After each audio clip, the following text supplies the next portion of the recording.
todos, bienvenidos de vuelta a la conferencia del Wilson Center sobre acción climática entre Estados Unidos y Chile en la transición in the energética. energy transition. Thank you very much, everyone, for joining us here at the Gabriela Mistral Center in Santiago, as well as online attendance from Washington, D.C. and throughout Latin America. We're very pleased to open this afternoon session with the presence of the Minister of Energy from Chile, Mr. Diego Pardo. Minister, the floor is yours.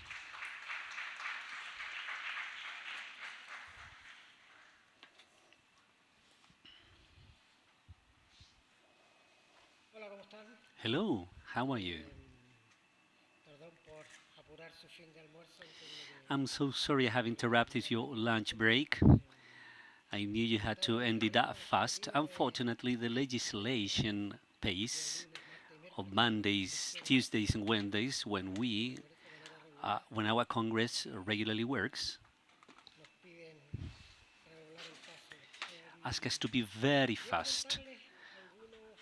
I would like to make some comments on some important points, the ones I would like to leave you as a takeaway from the ministry. The first comment I want to make is about energy transition.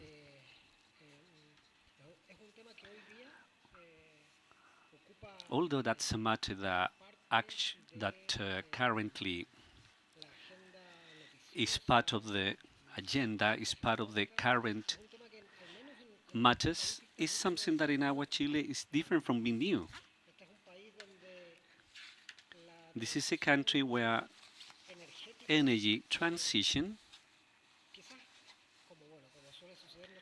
maybe as usually happens, we have to learn hard, but I would dare say that there is an anchor that allows us to start thinking systematically on energy transition according to the two crises occurring in a relatively brief time, a water or irrigation crisis in the late 90s that for the first time resulted in electric rationing due to the lack of generation capacity when we depend on hydropower. What we can see now is Colombia or in Brazil. And that resulted on a bet on thermal energy that was questioned regarding the Argentinian gas crisis happening a couple of years later, not only because of prices, something that happened during the war, Russia invading Ukraine, that generated a similar state where there was not enough capacity to meet the consumption, not even home consumption. And those two crises,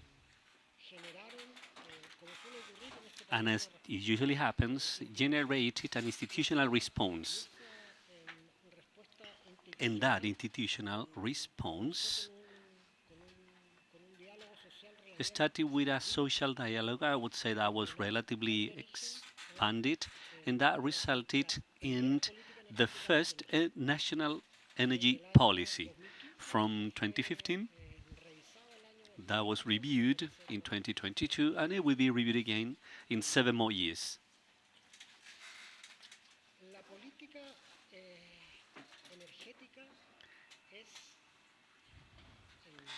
The energy policy for our sector is the precursor of what nowadays our climate goals. They are mandatory due to the framework law of the climate change. And these goals to decarbonize particular laws in energy, in the general energy sector, and particularly in the electric sector comes from these dynamics. And not only that, but also the idea that energy might be a production vector to change that in our country, and because of that having the fair transition tools. That comes from the first decade or the first decades of this century were going to be decades where different territories in our country were going to face the challenge to not only substitute the ways energy was generated, in particular electricity. So not only electrons or molecules were going to be substitutes, but also employment and economic activity.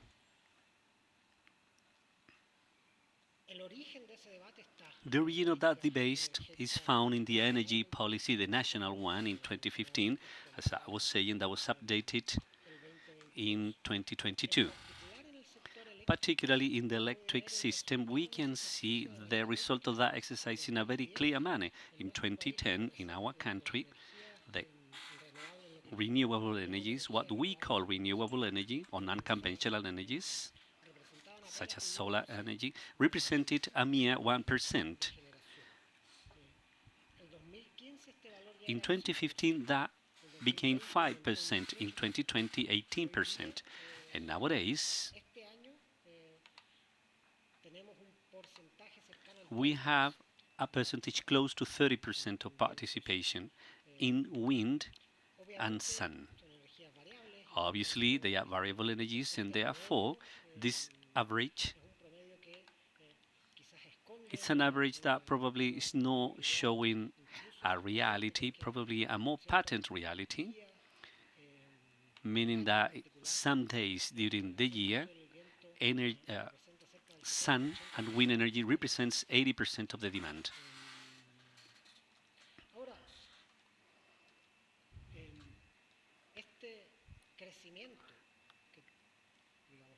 Now, this growth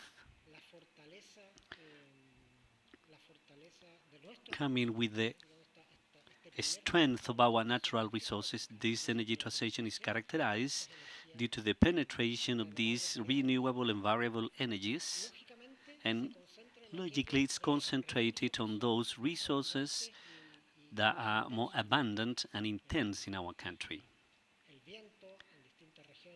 Wind in different regions of our country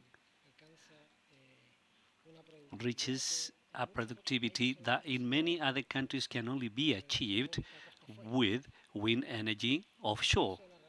And in the case of solar radiation in Atacama Desert, it's higher than any other desert in the world, and that's not the only place where we can have some potential for sun energy. But in the south and in the north of Chile, the deployment of photovoltaic energy has been at a very rapid pace, taking advantage of what our natural resources can offer. During this time of energy transition, what we can see is that our country has been capable of joining their two strengths, the stock strengths in natural resources for energy, for clean energy production, and the institutional strength, the capacity it has had in general when it comes to elaborate long-term policies and commitments that the coming governments have maintained to be capable to sustain industries such as these, where the investments assume fixed cost to be amortized during a long time. That was the first time. What's the second half? And the second half is the one that enables to take this strength and take it to other spaces, spaces that can redouble the bet for clean energies to continue our path toward carbon neutrality. That assumes to be capable to store that clean energy that naturally is produced in daylight time and taking it to other 16 hours photovoltaic energy. It's rapidly deployed, it's cheap, and it works while the sun shines. And particularly the demand is focused on not daylight. So we need to be capable to transfer from that hours in the day to other time blocks, and particularly to take charge of this dark curve we can see in other countries where there is a natural resource stock that's similar to ours. Probably North America, this dark curve is usual to be seen. It's even more remarked than the one we can see. That's in California state. But along with this storage challenge, being capable to store energy, we have also an electrification challenge, and that appears when we are capable to stabilize these variable energies, electrifying industries, electrifying thermal needs of homes, particularly in the center south area, electrifying mobility. Those are the steps towards the carbon neutrality. In all these challenges,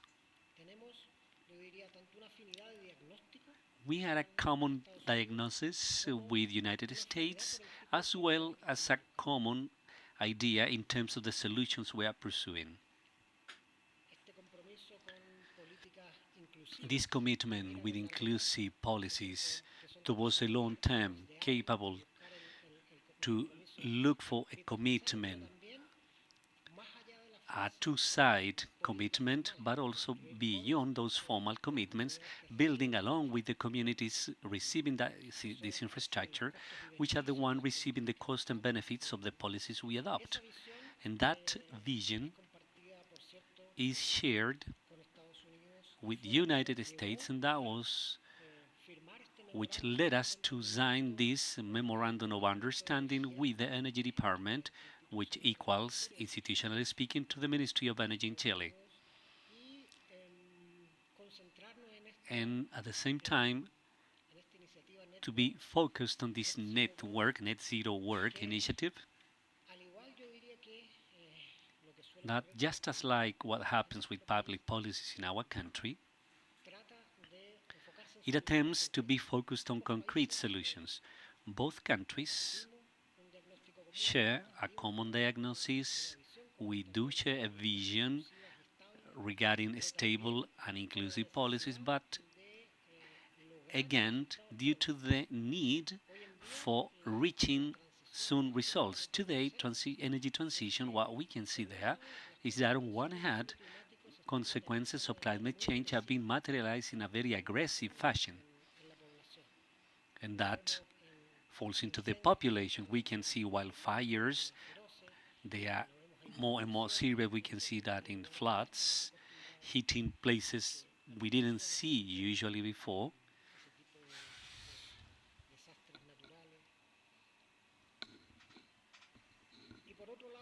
And on the other hand,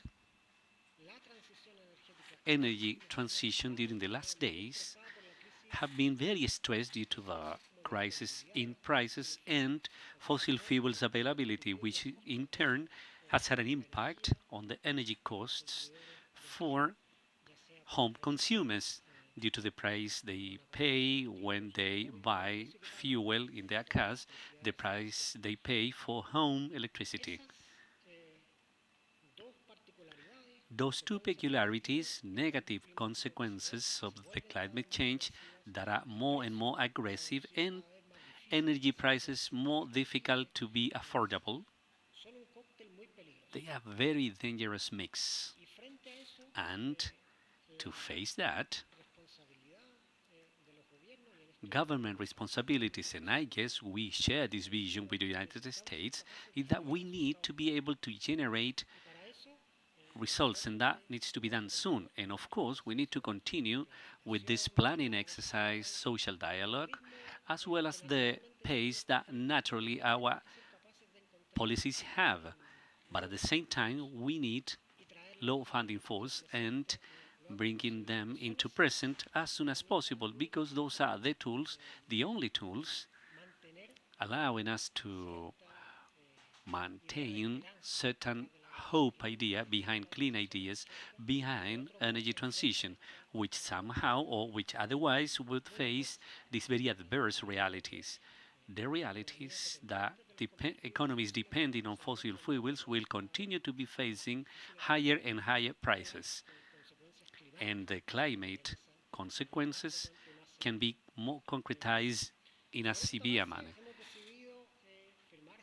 On this foundation, we have decided to sign this memorandum of understanding, which seeks to have an early adoption of development to be focused on decarbonization, green hydrogen, modernization of the electric grid, and fair transition. This has been added to a work that's done with different type of organizations, national uh, laboratories from the United States, public utilities, electric coordinator from different states, and that cooperation has allowed us to identify which are those who allowed us to move on faster, and at the same time generate this idea of optimism behind clean energy, optimism behind the energy transition.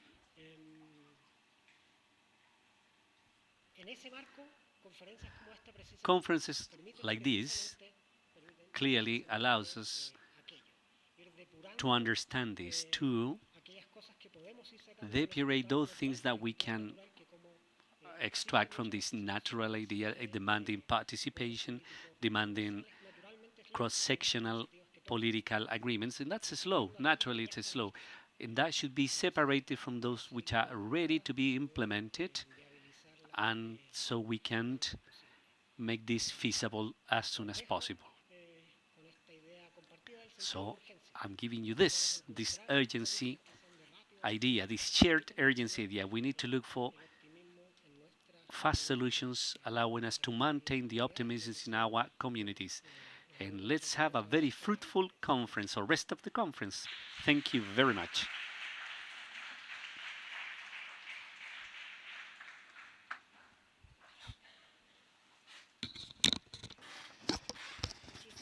Thank you very much to the Ministry Diego Pardo, Chilean Ministry of Energy. Let's follow with our agenda then to the third panel of this conference for energy transition, which is net zero electricity, growing renewable energy at scale. And this panel is composed by Mr. Alfredo Solar, General Manager for Chile from Atlas Renewable Energy, Mr. John Furland, President of Ocean Renewable Power Company, Ms. Macarena Alvarez, Director of Community Affairs and Best Practices from Generadoras de Chile, and Mr. Matias de Lorenzo, Vice President of Supply Chains from Walmart Chile, and our moderator, our director from Wilson Center in the Latin American program, Mr. Benjamin N. Gedan. Could you please come up here? Thank you.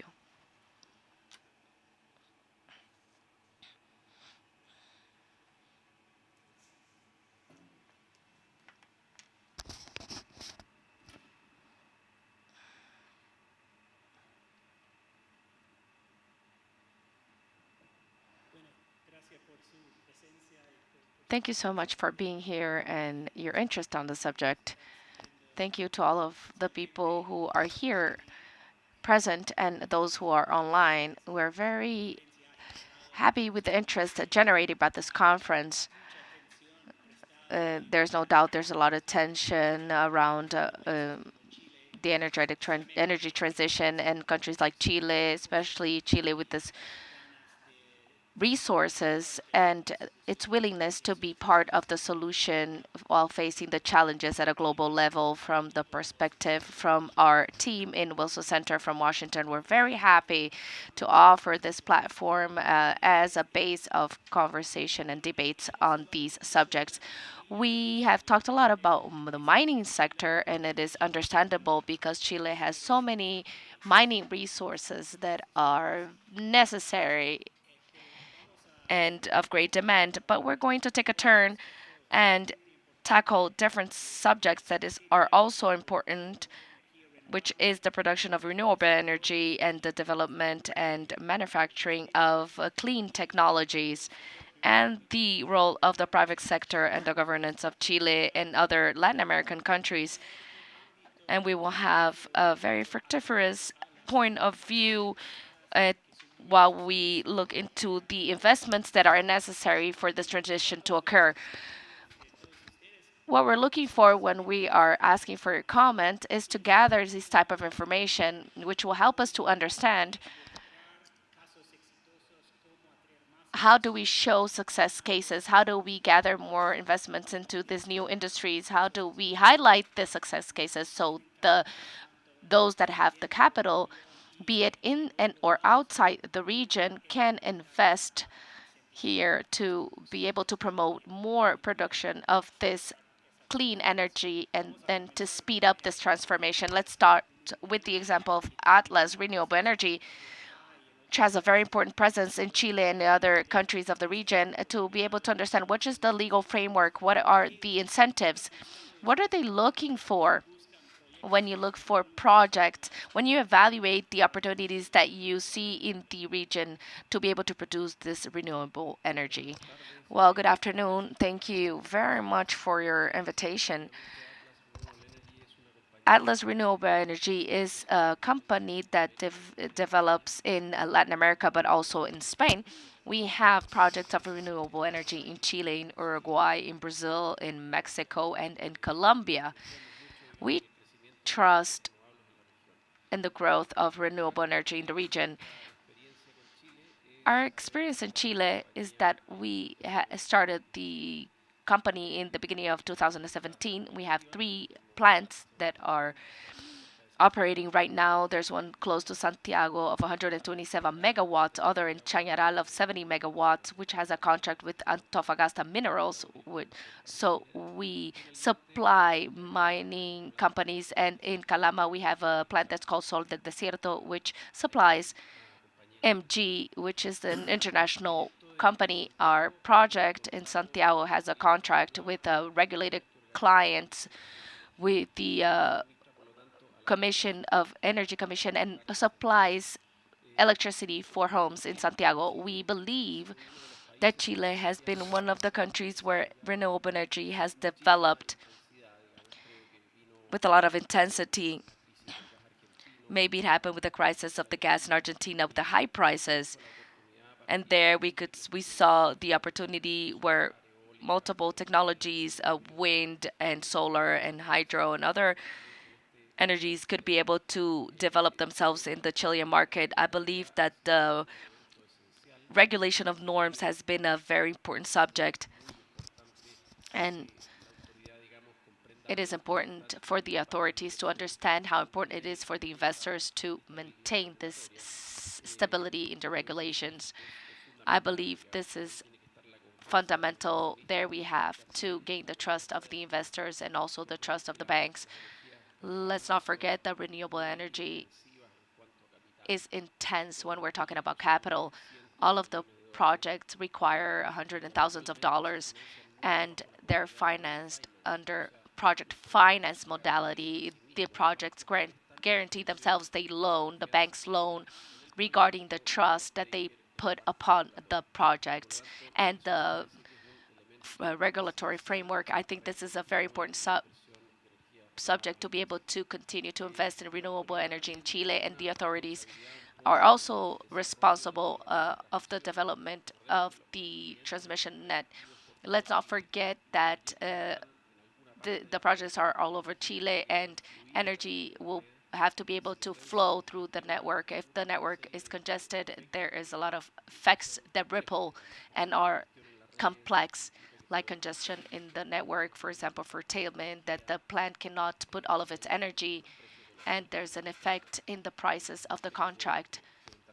This is a little bit more technical, but the authority has an important role, of course, at least in the expansion of the energy network. And on the other hand, when we're talking about clients, and we were listening to the mining companies in the previous panel, now there's no customer which is indifferent for them. What are the sources of the energy that giving them energy? I think all of the companies of the state, for example, called DECO, is going through a licitation right now, and all of the private mining companies and all of the licitations of the regulated customers already define and are a necessary requirement that energy needs to be renewable energies. Therefore, now we see that customers understand this, companies understand this, the regulatory framework understands this, and it is headed that way. So it's being guided that way. So if there are certain technical difficulties and the speed of the renewable energy that has a challenge while penetrating the system, I think the renewable energy, it is the technology with which the system is going to expand. It's keep expanding. The production of renewable energy is obvious because it's your product, but for me, it is a very important data that when we have so much demand from the users, like the mining companies, for example, that are demanding to have access to these sources of renewable energy, that's why we are going to hand the floor to the representative of Walmart because it's another example of a company at a global level that is demanding sources of renewable energy and other clean technologies to be able to supply their own users at a global level. What I would like to listen is about what you're doing here in Chile. I would like to hear about that and also the interests of the stakeholders, internal stakeholders of the company, and why are you leading this process from the private sector perspective to be able to diminish the production of carbon at a global level. Well, thank you very much for your invitation. First of all, thank you, Matias. I am not a technical in renewable energies, where I guide all of the part of supply chain in Walmart Chile, and I would like to comment our most common example as a user and specialist in renewable energy. We were lucky to many years ago, at least 7 years ago, to start to explore this world to be able to feed our operational logistics through renewable energy. Just to standardize, just to tell the audience a little bit, the logistics operations are handled through electrical machines, and we're talking about hundreds of machines. And we get this energy from electrical batteries. This is the most traditional way. If you remember any logistics operation in Chile, it works this way here. But a few years back, we were lucky to learn from Walmart in the United States. And I think this happens in a lot of logistics in the Northern Hemisphere, and this energy that is given to this electrical equipment is done through hydrogen. And this is what we researched and we tried to incorporate, like I said, many years ago and add to Walmart Chile. But the interesting part of the South American experience was that when we wanted to bring this technology, there were many countries of the Northern Hemisphere where the hydrogen industry, when we're talking about massive consumption, is already developed. So we buy hydrogen, just you go buy like you buy at a store.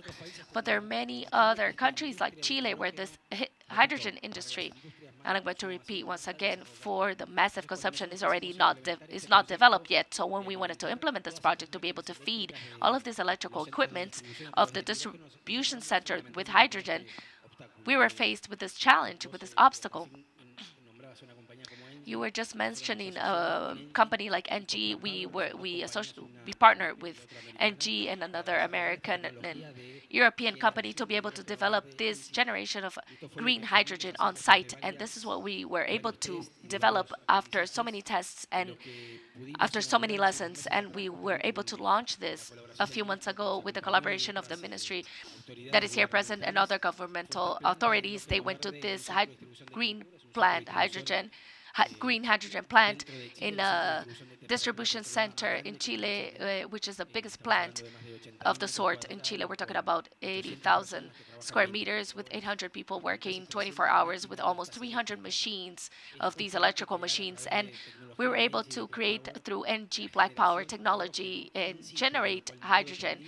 And I insist once again, we did not depend of the generation of the hydrogen industry. We created our own hydrogen. We would feed it to these machines through different areas that we were located in the distribution centers. This is the same one we're going to put gas in your vehicle. And you know there's many of them where you can fill your own tank. And this is connected the same way. The only difference that instead of a vehicle is an electrical machine. There we have a machine operator, and what you're connecting at the end of the day is hydrogen. So after a few minutes, the machine is uploaded with an autonomy of more than 8 hours with a clean energy, self-generated clean energy. And thanks to the fact that we are also working together with Colbún, which generates green energy, that's why it is a green hydrogen plant. It is an initiative that gives us a lot of joy because we are not only contributing with the environment, but with the collaborator, the efficiency that these people give to their own work, especially regarding safety, because the traditional energy, instead of using batteries that are traditional, they're electrical cables, and there's a risk regarding that. So on one hand, you work with the environment, and on the other hand, you give access to new and simple technologies. And thirdly, we are a company that has a safer operation, which collaborates the safety of the people working with us. So we're quite happy. Thank you very much for telling us about that, the reasons and the results. Vamos a technology that's being piloted, and at least on the Latin American scale, by our colleagues. con mis colegas. Sé que habías hablado un poco acerca de la tecnología propiamente tal donde tú estabas trabajando, pero ¿por qué Chile, cierto? Eso es una pregunta. Installation in Latin America and what that might say for other countries in the region that want innovative projects like this, particularly for distributed power generation and for rural communities that may not have access to the kinds of technologies we've been talking about so far. So please. Sure. Well, thank you, and I want to thank the Wilson Center and the U.S. Embassy for the invitation that was extended to me and our company to be here today. And I'm joined by my colleague from ORPC Chile, Sergio Andrade, who's based in Punta Arenas. I've come down from Portland, Maine, to be here. So we develop underwater power systems that generate electricity from the moving current of ocean estuaries and river systems without a dam or an impoundment. These are freestanding power systems in the water column. We work at a kilowatt scale level. We're producing community scale level that's predictable and forms base load and helps rural and remote areas, particularly those that are on islanded systems, to get off diesel. We can compete with diesel even with the new technology. We are active in Alaska, in Canada, and in the state of Maine, where our headquarters are. And believe it or not, we have inquiry from over 50 countries around the world interested in this solution because of the energy sustainability, but having local communities be able to take charge of their own energy production and future. The role of Chile in all of this is that, you know, in Patagonia, you have a similar energy profile as exists in these northern latitudes.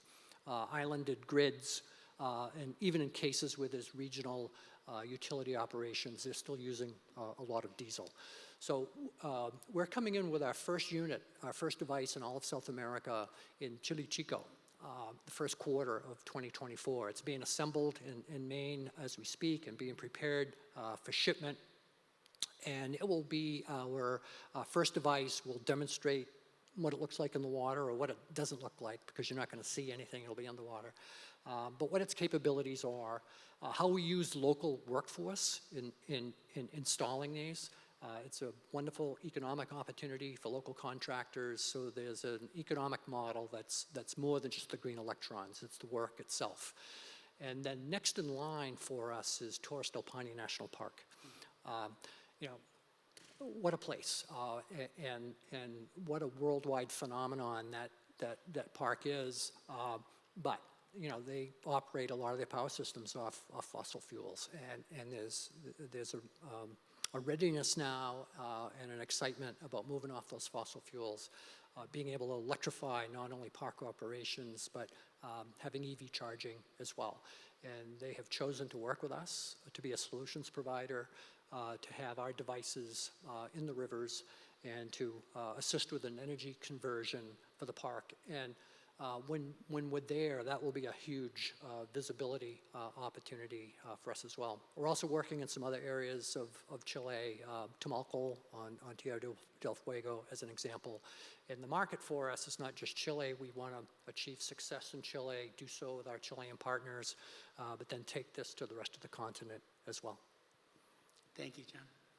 Macarena, cuando estábamos hablando When sobre you were la talking minería, about mining, enfocamos mucho en la we were necesidad really de focused on the minimizar los need for impactos minimizing sociales y social ambientales, impacts and environmental como impacts, pilar de la such as a política del Estado de pillar Chile, of pero the también Chilean como state prioridad policy and para also as a este tipo priority de for nearshoring this y type of friendshoring, mirror ¿no? sharing Para atraer interés y in order financiamiento to de amigos de generate otros interest lados. and Es funding igual from en other el partners and sector friends. energético Is it the eres la experta and you are en the el tema, por expert. eso queremos And this is entender un why poco we would más like to sobre understand el more rol de tu about the role of your institución institution y el comportamiento de la mayoría and de the las behavior empresas of que most están of the poniendo companies that capital are para generar más energía investing renovable, to pero generate more siempre renewable tomando en energy, but cuenta always esas taking into necesidades y más consideration que nada those las needs relaciones con that comunidades are originarias y also comunidades related más to the relation with the afectadas por esos communities proyectos. that Repito, no might solamente be minería, pero affected, not también only toda mining, la but other type of infraestructura que es projects ahora and the infrastructure necesaria that's para necessary generar un to espacio generate y a motor para la space and transición also energética.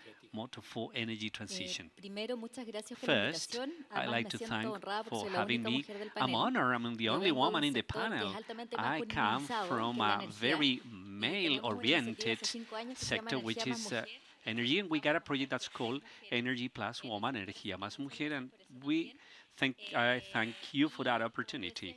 And as you were saying, I represent Generadoras de Chile, or Chilean Generators, which is the guild uh, joining the 14 main company electricity generators, and we operate all types of energy with the commitment and a volunteer commitment, and we lead that association for the closing to carbon uh, centrals or centers, and also working on wind and sun energy plants throughout Chile. And we believe that the energy sector, electricity sector, is the one leading this energy transition, and not only due to the decrease it will mean for the emission, but also electrification of other sectors that we have seen here.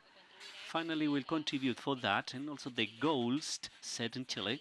And in that sense, we believe that the sector is experiencing an important moment because certain enabling conditions need to be there to move on a sector, and there are technical enabling conditions, which is investing in battery and having more batteries in the world, in the country, transmission systems. There's also some institutional and regulatory terms. Institutions need to match the challenges our country is having in this line. And another important pillar and an essential pillar, and as we as Generadora work with our partnered companies, is how can we make our insertion in territories more sustainable, so that, as we can say, that's a good news in the territory, and the phrase is not okay, another company is here to be installed. And that's a challenge, quite a challenge, because wind and sun is where it has to be, and that make us having presence more in territories. They are not isolated projects. The community shouldn't differentiate between that company and the other, and that should generate a energy impact. And I can tell you a little bit about that. We have worked on several projects, and they pursue that these risks generated in territory, both social and environmental, can be jointly approached. And we have done a very interesting work with contractors and vendors, and we have a pilot project on which localization criteria we should handle at the time of being present in territories going beyond technical, and also relate best practices. Excellent. Thank you very much. Alfredo, when we think about the country you have chosen for your projects and recognize the sun in many places, in many countries in that region, my question is a basic one. Which are the more important factors for the company at the time of making a decision to invest, to use your money and work in those projects? Basically, I have to say that companies, the investing companies, look for a return of that capital, and ideally in dollars, because they are investment funds and they want a return in dollars, and therefore we try to make the business model predictable to obtain that return. Then, fundamentally, regulatory stability is something really important. And I believe that that would be the first difference between those countries showing a rational or a reasonable stability and those which do not show that. That would be the first difference. Let us think that these energy products that are millions and millions of dollars, they need to be funded a long-term contract, ideally a 20-year contract, but at least 15-year contract, and that's a long-term decision. Second thing, we need the off-taker, the energy buyer, the long-term energy buyer, to be present in the country and to have a company with a proper rating. They should be reliable so that they can pay the bill for 20 or 15 years. That's important also in the private sector in Chile, in Brazil, where we have customers are also mining companies here in Chile, Antofagasta Minerals. In Brazil, we had Anglo American. There's several cases where they are private companies committed in the long term to buy this renewable energy. And in other countries, it's the state buying through some state-run company, which is the case of Uruguay. We have 20-year contract to sell UTE, which is the state company buying renewable energy to distribute it to their customers. Same as in Mexico. So the country needs to be stable. We need that long-term off-taker, and ideally, banks should want to trust in those so that we can have a long-term funding comparable to the length of the contract. And then there's some other important things, such as having one electric grid, a reliable one for the grid operation. There are some countries where you can connect your plant, but you cannot dispatch energy because that grid is not stable enough. Energy cannot fall into there, so some restrictions occur. And ideally, market should be in dollars. That's really important. Although we are in Brazil, where economy is developed in reales, and that's important in the case of Chile, we don't understand much. And the question is why people at home consuming energy and they want to pay in Chilean pesos, and we have a market in dollars. Energy is tendered in dollars. Long-term contracts are established in dollars, they are paid in dollars, and therefore when the dollar rises, people at their homes have to pay higher for their energy. Doing it that way, the cost of the electric production is much lower because funding rates in dollars are much lower. And this is why, because the devices where energy plants are bought in dollars, and therefore doing that using dollar is pretty efficient. And we have that debate in several countries when they don't want to move on to use dollars in the electric market. That is the case of Colombia. Then we tend to think that the argument is, why do people need to think of dollars when they pay in other currency? And you know that funding in dollars are the triple than other banks, making the price for kilowatt hour per hour is much more expensive. The answer is there are multiple elements. Hopefully all Latin American countries can reach stability so that companies can invest, can have a strong investment and transform Latin America in a renewable area. But I believe that we have more than half of the continent having the conditions to invest reliably with this. Can you say more about the vision of the company? Is there any role for other international institutions? Because if governments, such as mine, have an interest in promoting more projects of that type in regions such as Latin America, is there any incentives, funding, non-traditional funding sources, such as from the BID or United States government or European?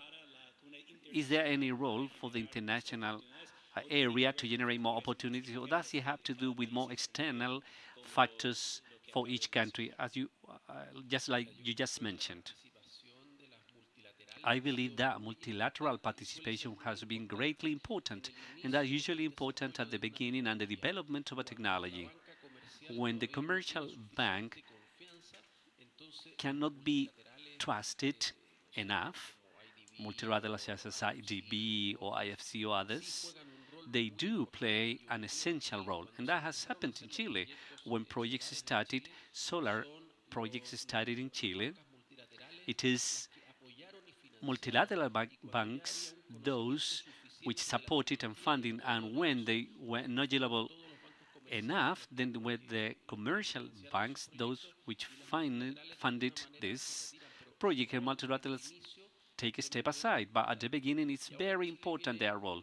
And now in Chile, there's like an storage era, so to speak. As the ministry said, there are some days where we have 75 or almost 85% of the energy supplied by wind and sun, and maybe the next day is the opposite, and we just only have 50% of that. And during daylight, we have an excess of energy. That's curtailment.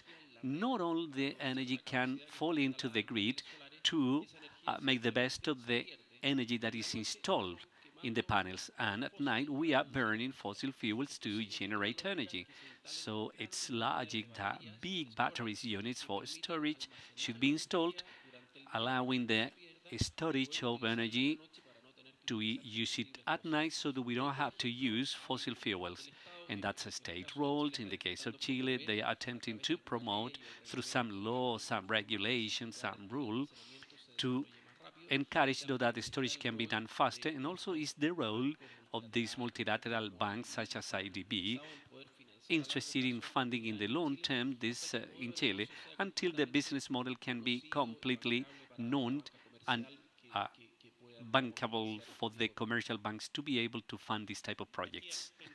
Matthias, thinking of the Walmart project here, the self-storage of green hydrogen produced in the plant site, is there any role for the regulation, for state laws, for the incentives, for the government, so other companies can do something similar?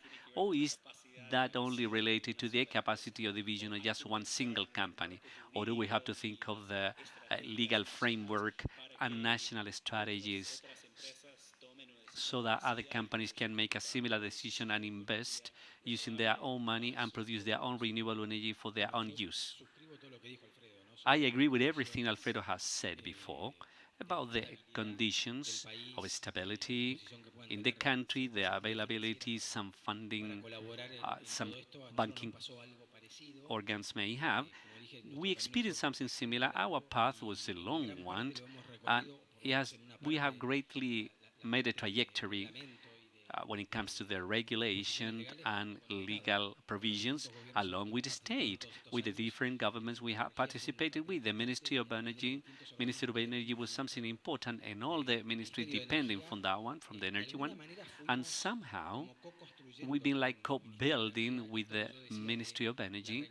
This is about the regulation for hydrogen through and not very specific sector, unlike mining, like a supermarket oriented, that is much more related to the massive consumption. And there was no any regulation, there was no any prior regulations about that. So the support we may obtain from the different private initiatives on the different governments forming the state, that's very important. You've talked to me about your projects before, and you've always mentioned that, initially, wherever you are, there's a series of questions and new barriers, regulatory above all, impacts on navigation, impacts on marine life, impacts on local communities, impacts on the way the river appears. I wonder if you feel that here your experience so far in Chile has balanced these interests in a way that you think creates opportunities and incentives for companies that want to create innovative solutions for clean energy, while also, again, recognizing the important environmental, social, and other considerations that should come into play when a decision like this is made. And what your advice might be for countries that want to attract innovative solutions, but also, again, manage lots of other stakeholder interests in the process. Yeah, thank you for that question. it's an important question. We face it whatever jurisdiction that we work in. We have a long history, over 15 years of doing various deployments. We've done almost 20 from a commercial demonstration, product testing. All have been fully environmentally monitored as we involve the regulatory agencies and as well as the local communities and the environmental NGOs who may have an interest in that particular body of water.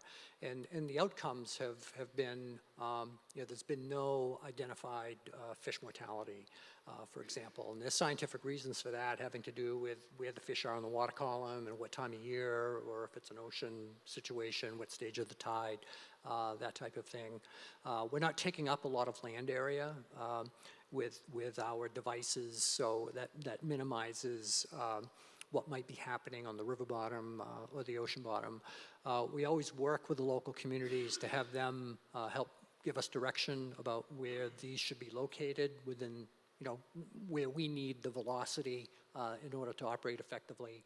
And we always look to not impede navigation. And if navigation's not an issue, then we can do some different things as well. But primarily, we're looking to fit in and be among the water users of that particular community.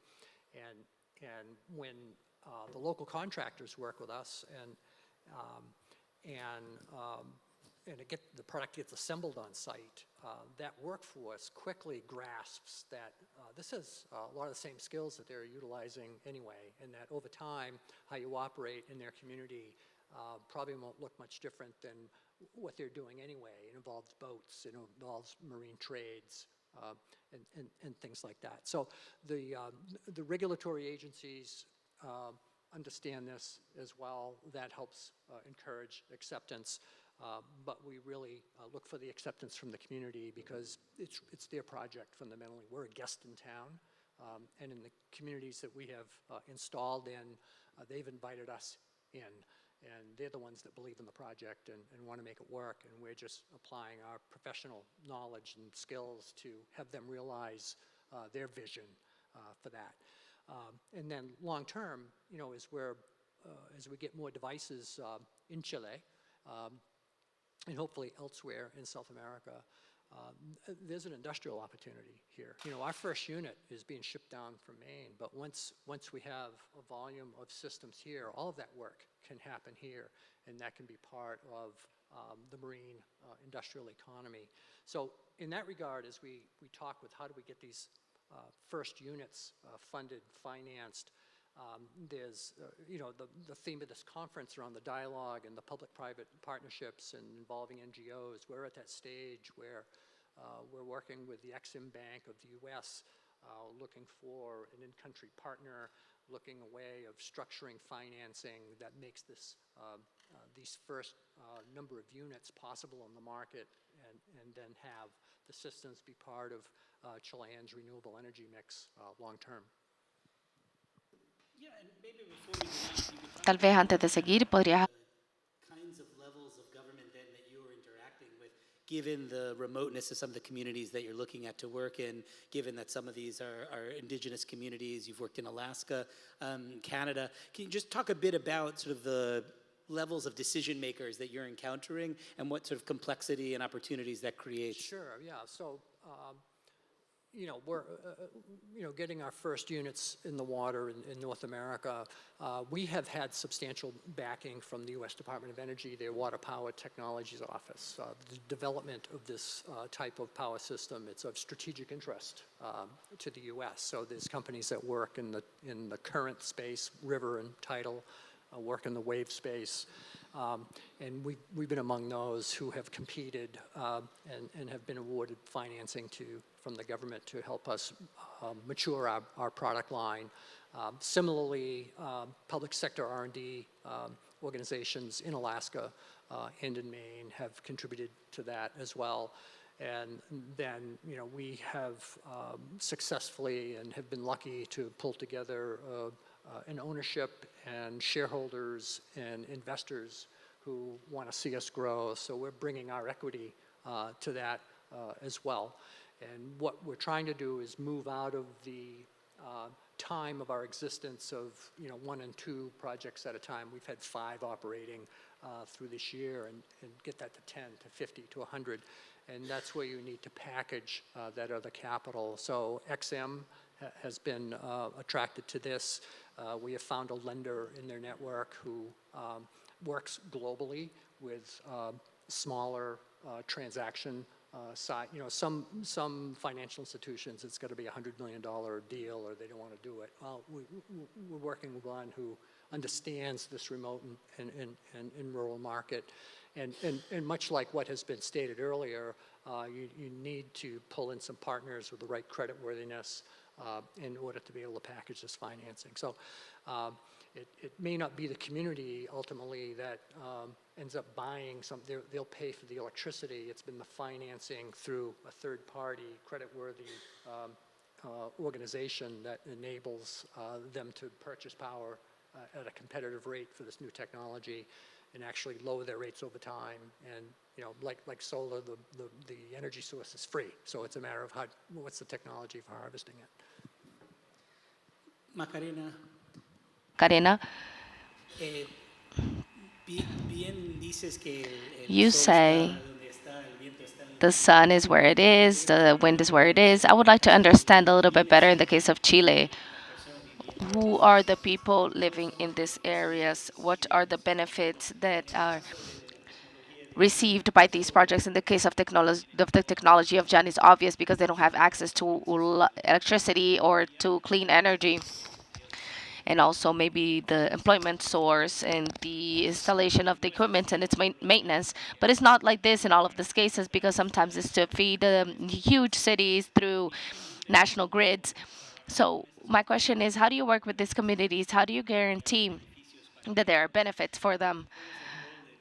What is the role of your institution as to guarantee that there is an honest dialogue and change between an exchange between companies and its neighbors in these areas? At the beginning, I was commenting that our companies that are partners, which are 14, are all over the territory. So the reality of each territory is different. We believe we're not only talking about the energy sector, we're talking about different sectors, which are the businesses, the companies. We were talking about this at lunchtime. The main challenge when you get to a territory, and it's basic, just establishing trust where another person was willing to listen to you in another country, because where people don't trust each other and they're divided. This must be basic to you, but the main challenge right now when we are trying to reach communities, because many times communities don't even want to participate. So as a country, we need to have a conversation to see how we're going to move forward in this subject. So when we are talking about the processes, when we are going to see all of the regulations needed and its problems because of the timing, etc., which is another subject that we're going to talk about. But when you're already inside the system, the participation is already established. So this participation is done to see how do you compensate, how do you repair social environmental hazards. So this where we're talking about this, and I think we could also add this to another area, is how the compensations that are given, because of course compensations are given, how are these compensations are seen as a contribution to the development of this territory, and we think about it as a long term, to maybe not see this as healing or replacing whatever you need to replace to the state, because this happens because the energy projects or the projects down south or other projects of other sectors they are headed to territories that are far away. So we get there where the population has no electricity, and they say, but hey, right next to us we have a huge park and they have electricity, but we don't. And we say, okay, but the electric system in Chile is divided in 3 segments, and my segment is this one, etc. And the community doesn't even need to understand this. I think that we need to understand and to see how are we going to do this investment in the territory on the long term. And in difference to mining, we are not a project that is working many years and can hire workforce. It is done in 6 8 months, and then only 2 people are handling the project, and it's not done in Santiago. The last project that we have done is Limpiasol. So there we have a lot of challenges, and we also have challenges that we have had to work with. We have 2 projects that we were working with this year. One has to do with our relationship with the chain of suppliers, and for mining, this is all something that they have already seen, and it was we worked in the mining sector on the subject. But during the pandemic, we faced a lot of challenges during this because of the subject, and we said this is a risk that we have in the territory, independent of being company X or Y. So we tackled this together with a third party that was impartial, and we designed a document that is called Orientative Principles, and this all of our businesses are implementing this document nowadays. We have done this also with a project that I was talking about, localization criteria.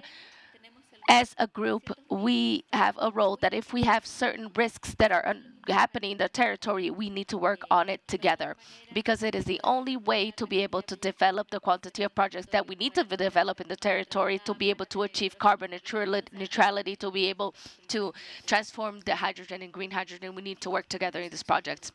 Can you explain a little bit about this social license phenomenon that we hear about a lot these days? It has to do with the green light of a local community to say okay to a project. This is something that is very relevant for the industry, right? I guess so. And I would like to hear a little bit more. How does this work? What do the companies are expecting to face if they want to take advantage of this infrastructure and their investments with a relationship so complicated with the local community? I have been 8 years in the energy sector, and I think the social license is from the area of mining. And in the energy sector, we talk more about the generating trust or working with the community that we have as a neighbor at that moment. That's why I'm saying that the participation process before that is not regulated, and also the participation system that is regulated, is something essential to be able to give it a go to a project, because we don't have that viability nowadays. It is very difficult to build on that project. That is why this is something that is essential in our area, which is a relatively new area in the creating renewable energies. It's an area that has been learning from other areas in Chile, and many companies come from the headquarters, international headquarters, and they have had to create this relationship with the community, where they have teams of relationship that not only work in the beginning of the project, which means working with the community that is going to be around the project, that this project is going to create this certain impact, and how do we handle this conversation, but it's also relationship work that is done afterwards that lasts years, because at the end of the day, you're going to have a project there that 20 years right next to you. So maybe it's something basic. It may sound like something basic, trust, that will let that project move on and be alive. But when there are relationships involved, these relationships might have some difficulties. And we are in a more complicated environment in this country, and there were some cases and scenarios that did not happen when facing infrastructures or construction processes. This is a subject that is also being tackled in the area. Alfredo, I would like to update myself a little bit on the state of financing for projects of new renewable energy. And sometimes I hear some comments that imply that there are investments, because there's a lot of funds for investments that have as an objective to fund projects of EFG or traditional electric projects. but they're only focusing now in clean energy sources. So I have heard a lot of complaints in this region specifically, where many countries don't see a project or where the regulation is not consistent. There's many other factors that do not let people invest, companies invest, including in areas where there's a lot of um, possibilities for a project, but they don't end up happening. Where are we right now regarding funding for projects of this type? I think the question is very complex because it depends on the geography and on the reality of each country. I could talk about the experience of Chile. I think regarding this experience, what we don't have is the renewable projects that are positive, which we have a lot is capital and funding. I think in Chile, a good project that is very well developed and inserted in a community with a contract for energy sale will never have, will never lack a sponsor or a bank that can finance it. I never had a situation where people that have a good project were lacking funding, and on the other hand, there are many international funds, European and American funds, that want to invest, especially in renewable energy and clean energy, that are looking for projects and they don't find projects or platforms or a group of projects to be able to develop this and or invest in them. And I think we're facing a very special situation. We are in a country where this is allowed to happen, and the cost of funding may be a little bit higher or lower depending on the returns that we are expected internationally speaking. Does, but yes, in Chile, what we're lacking are projects, not funding. But I think it is important to link this with the relationship of the communities and the environmental issues. The development of energy projects in the past, maybe they would take 2 years, but now not less than 4 years to create them. This has made things harder, and when we find a project, until we develop a project, maybe 3 to 4 years can pass by. And it's not always because of the environmental conditions that are not perfect. What it has happened is that the process incorporates and adds the community in the process, in the development of the project. And that's why this can be linked with the investors to be able to invest in this project. If the project is working together with the community, it is accepted and complies with all of the standards, I think everybody wants to finance those projects, right? If there are projects where there's any doubt that the community is against, the community is fighting against it, and the community was not well informed or taken into account, and there's suspicion that maybe in the future the community might be against it, maybe then the investors and the banks have more precaution when investing in this project. But projects that are well inserted in the community have always funding, and projects that might have any issues or they don't have ESG aspects taken into account, environmental aspects or social aspects taken into account in the project, they might find certain difficulties to be funded. Matias, the possibility to replicate this project in other areas in Chile or in other countries where Walmart is operating.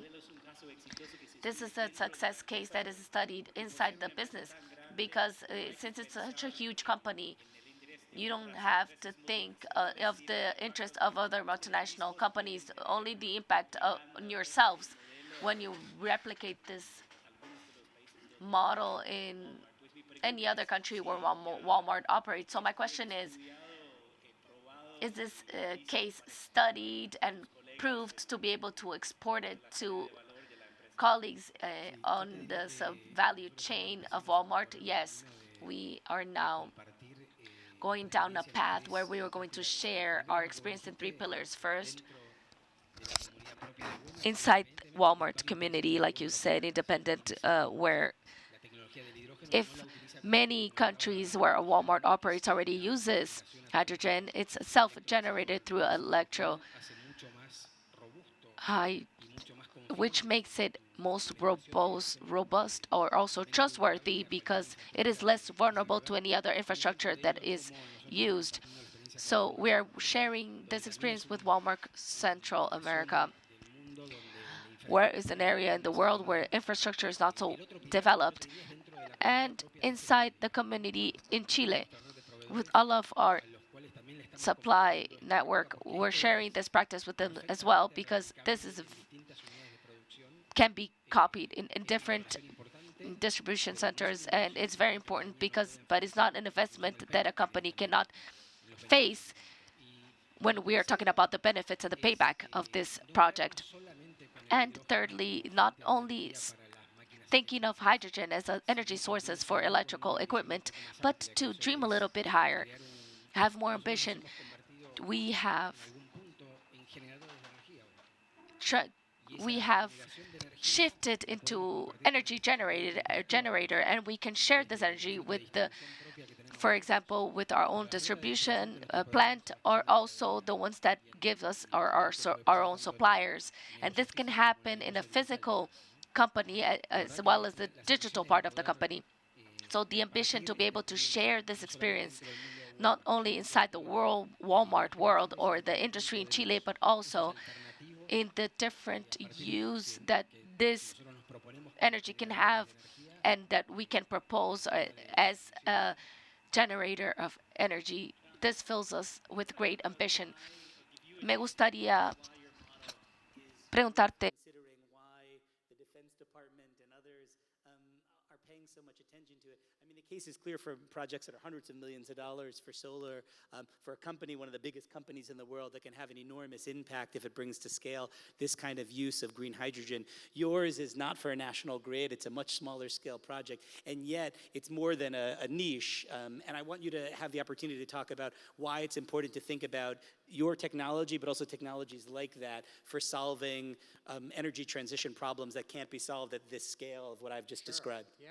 So, when we say that we've gone to market initially in rural and remote areas, a common reaction is, how big a market is that? I mean, that must be a niche, but it's a $15 billion market just in North America, right? There are all these communities that their economy is suffering. There's not reinvestment in the community because they spend so much of their dollar on energy.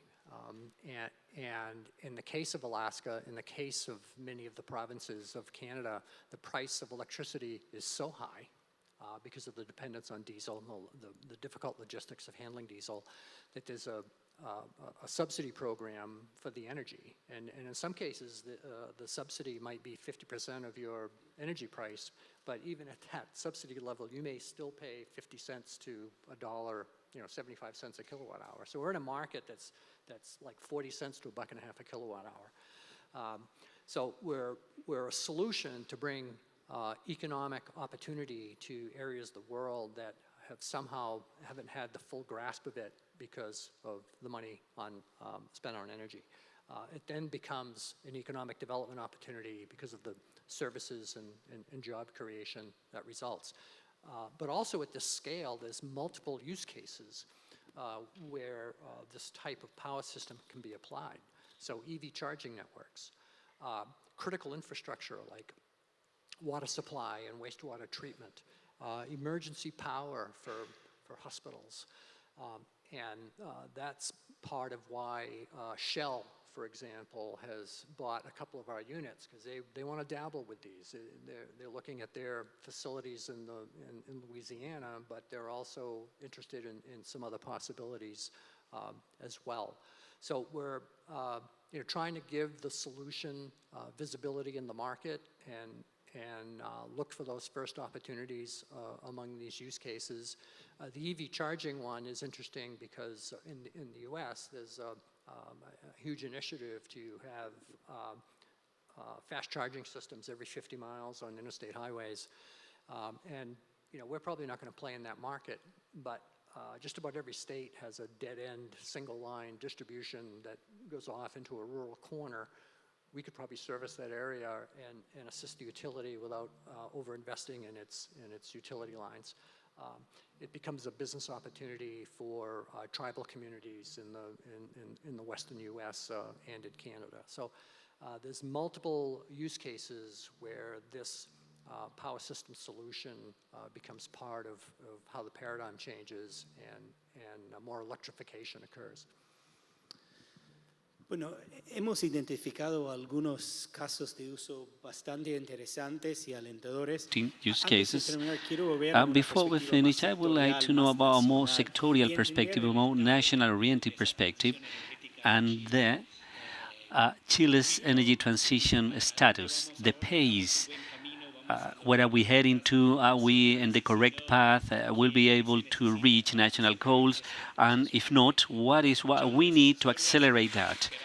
But listening to that stories, and we are achieving a lot, but you know better where we are heading, and what we need to accelerate this process because we don't have much time to achieve that transformation of those energy systems.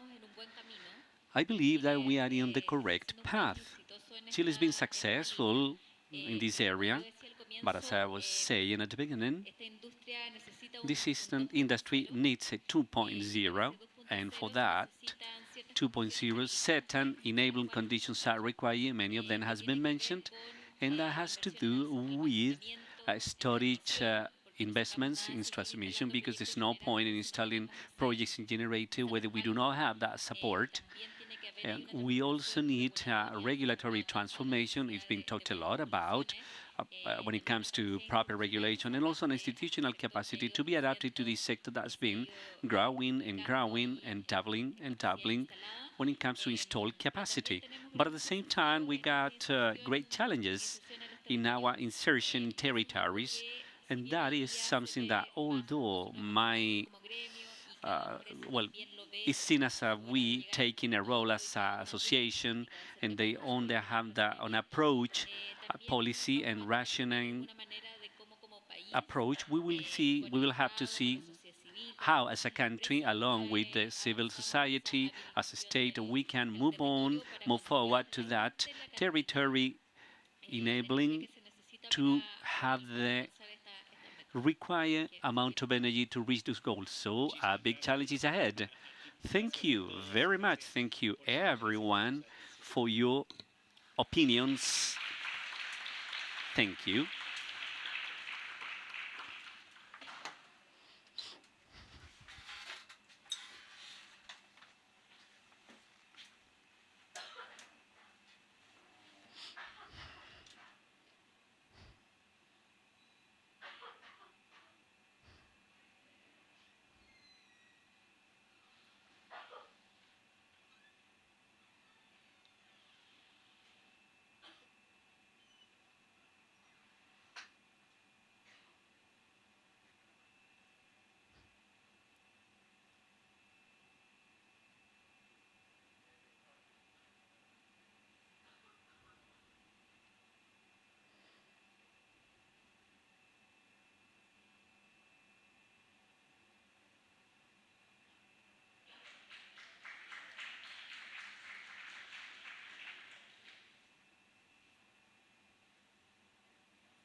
Thank you very much to the members of the panel for net energy.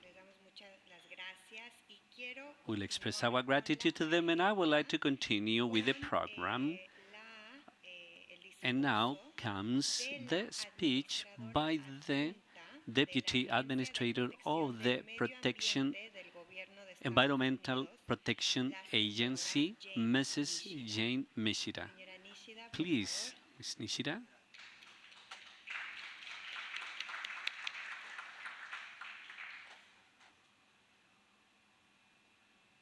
Good afternoon, everyone. Buenas. Unfortunately, I do not speak Spanish, so I will be speaking in English.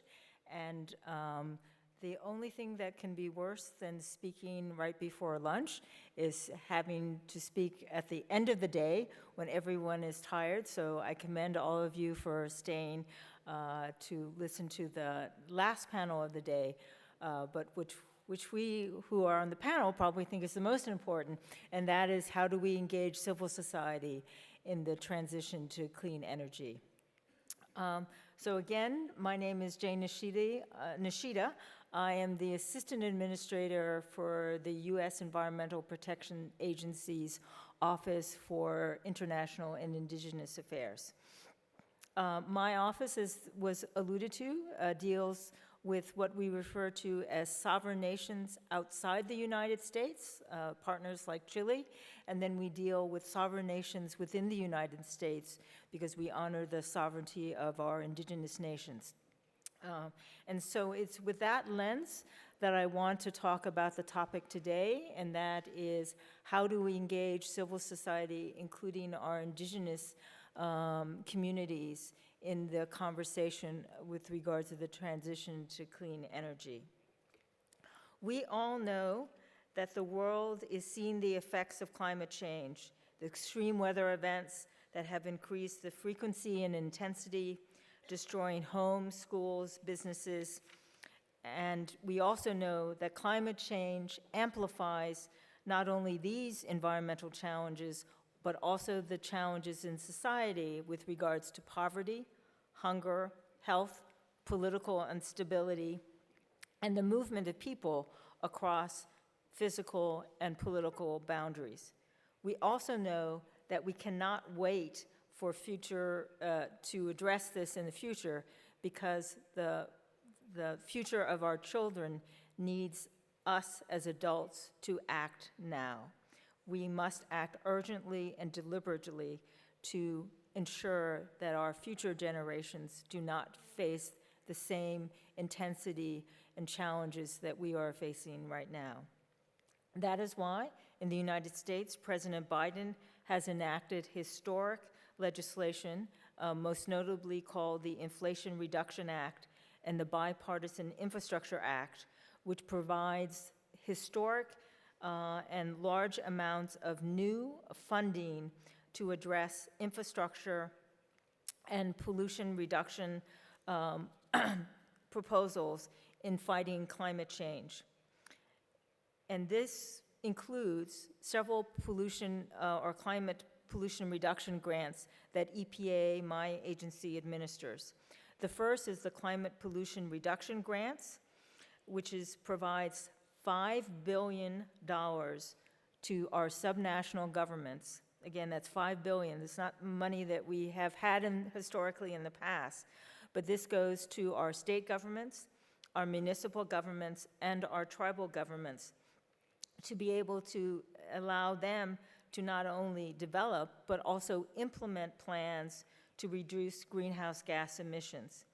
It also establishes technical assistance centers for those underserved and overburdened communities to help them with the grant process.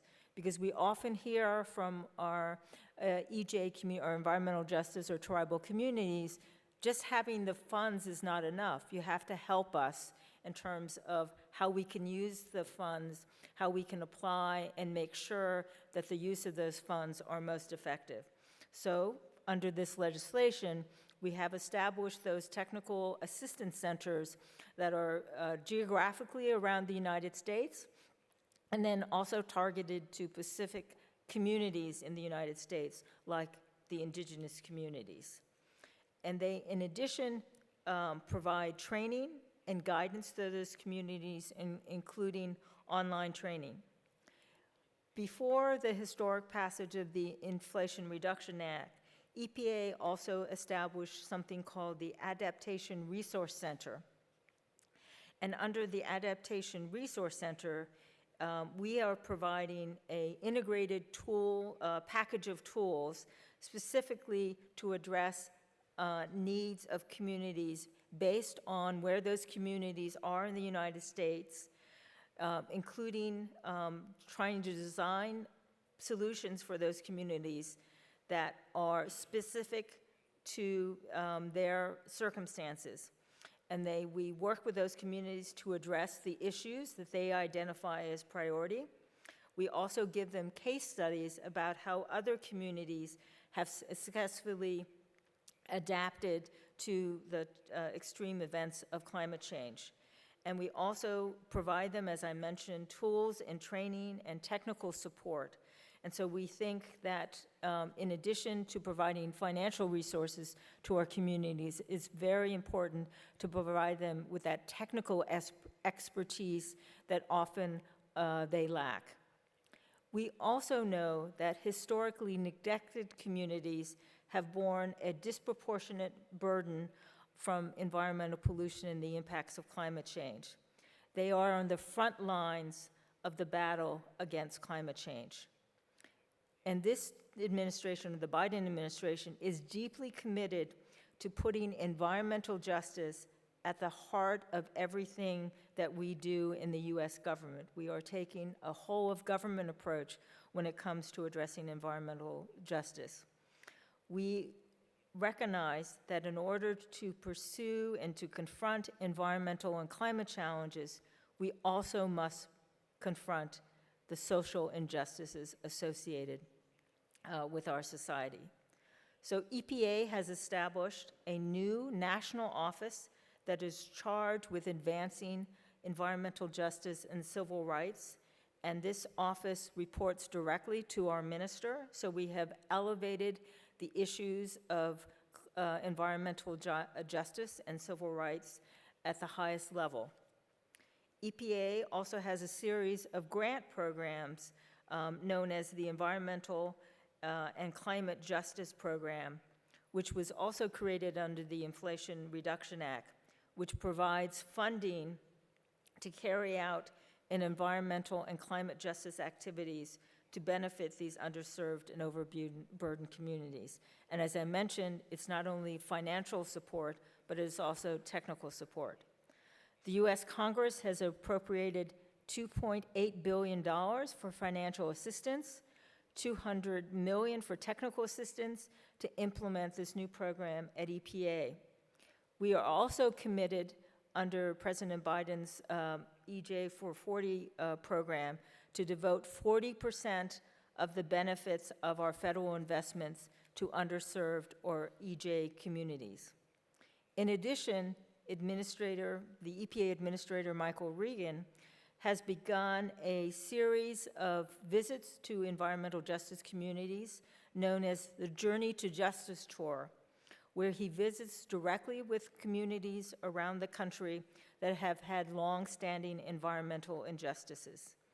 And as a direct result of this visit and conversation directly with communities on this Journey to Justice tour, he has come back to the headquarters and he has identified specific actions that the agency will take to address the concerns that he has heard on this Journey to Justice tour. So we are renewing our focus on environmental justice by institutionalizing it in our agency, by the creation of this national office, by providing assistance, both financial and technical, and then also showing our commitment by having our minister go out and meet directly and see firsthand what these communities are experiencing. So these are just a few examples of what we are doing in environmental justice. I want to now turn to the broader issue with regards to public participation. While we are committed to building every community's capacity to anticipate, prepare, and adapt and recover from the destructive impacts of climate change, it is also vital that we ensure that these communities also have a meaningful, I emphasize meaningful, role in defining and implementing the actions that EPA will take to address their concerns, particularly as it relates to climate change.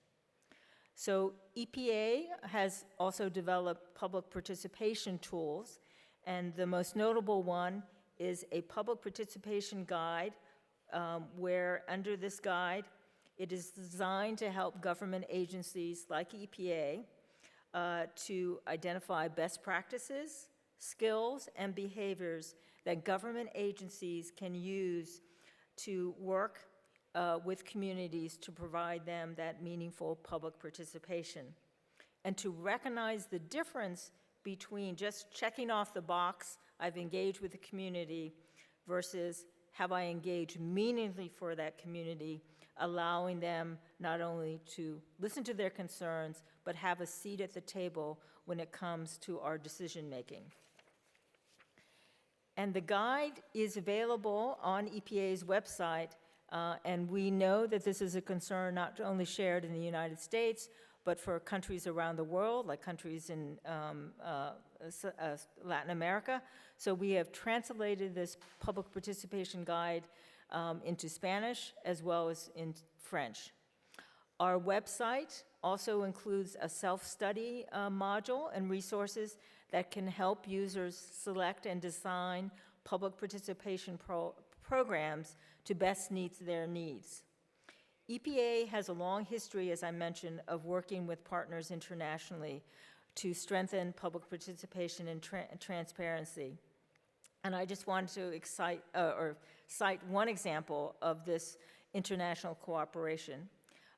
Like Chile, we have a free trade agreement with our countries and partners in Central America. So under our Dominican Republic Central America United States Free Trade Agreement, or what we call CAFTA-DR, we have developed regional guidelines on public participation, particularly in the environmental impact assessment process. Because we know that for countries like the United States and Chile, that the first entree in terms of obviously environmental impacts are those large-scale projects that we all are, whether it's a new road or a new power plant or infrastructure project, how is it going to be built sustainably?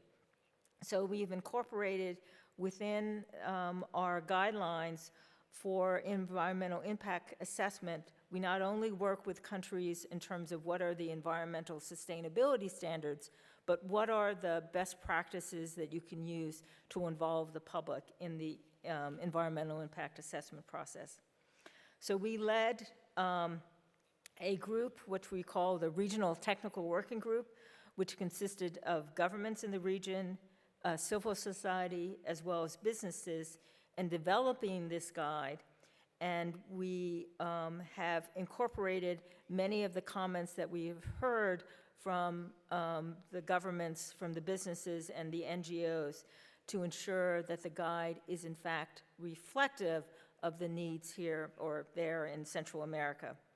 The EPA has assisted, just one example, Panama in developing their country's first national guidelines on participation in the environmental impact assessment process.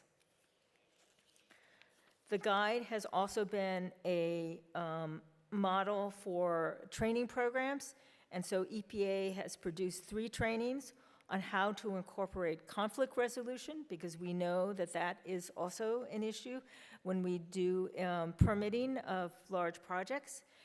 So we've done trainings on how to work with communities on conflict resolution and with consultation of indigenous communities, as well as incorporating the principles of environmental justice that we just talked about in the decision-making process. So I now want to turn to the impacts in terms of our indigenous communities. As I mentioned, we know that underserved and vulnerable communities are usually on the front lines of climate change. And one of the most vulnerable communities are our indigenous communities.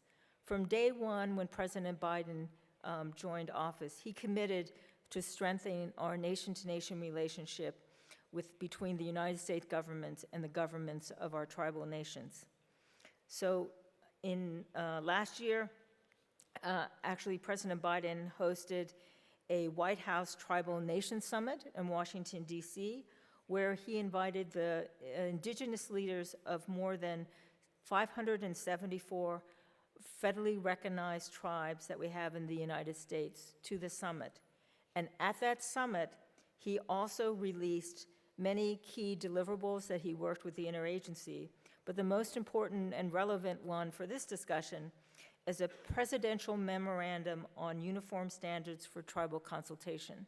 So he instructed all the agencies within the federal government to strengthen or to either adopt or strengthen our consultation policy with indigenous communities. I am pleased to say that EPA, even before the presidential memorandum that was released last year, had a consultation policy. We have had a consultation policy in place since 2011. We were actually the first agency to issue and adopt a consultation policy with our indigenous nations. We, in 2016, strengthened that consultation policy in the United States when the United States government came into the United States and they took over the lands of our indigenous peoples and nations. They essentially made a commitment that we would honor their treaty rights, i.e. their natural resources and their cultural resources. And so in 2016, EPA incorporated that honor and commitment in our discussions. So when we make a decision now at EPA, we not only ask, have we consulted with indigenous nations, but is our decision going to impact their treaty rights or resources? EPA also, as I mentioned, the White House is very committed to our engagement with indigenous nations, and so they have created several committees. One of the committees is a committee on tribal homelands, climate change, and treaty rights. EPA is one of the co-chairs of that committee, and we are now doing a series of webinars with our tribal nations on climate resilience and adaptation, the impacts on tribal nations. There's a second committee that we co-chair, and that's the International Indigenous Committee. And under that committee, we are also working with other agencies like the State Department or Foreign Ministry about how can we internationally lift up the issues of indigenous peoples in our international work, whether it's through the United Nations or at the climate COPs, and we welcome the opportunity to work with Chile on those international indigenous as well. So I have given you now a summary or a walk through what EPA is doing or what the United States is doing in terms of involving our civil society in our negotiations as well as in our discussions of climate change. Again, we want to applaud Chile because we believe that Chile has been a leader regionally in not only the issues of climate change, but also in involving public and indigenous peoples in the conversation. So that is why I'm delighted to be here today to speak to you, to learn from you, and hopefully to strengthen our partnership and collaboration on these important issues. Thank you.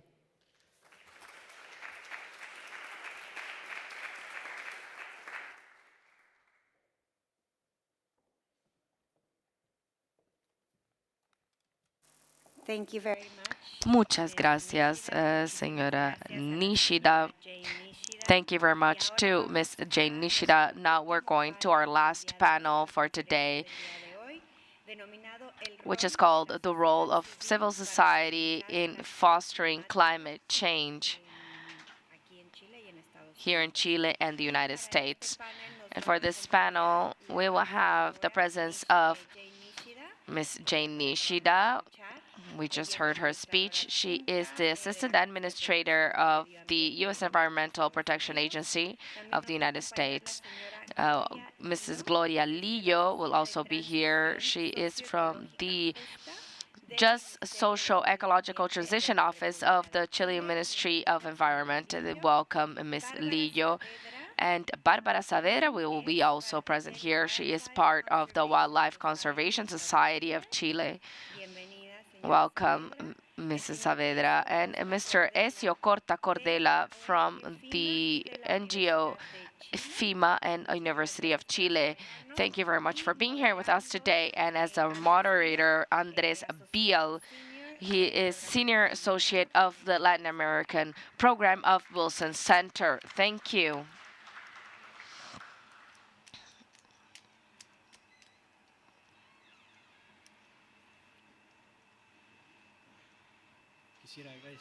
I would like to thank all of those that are still here. This has been a long day.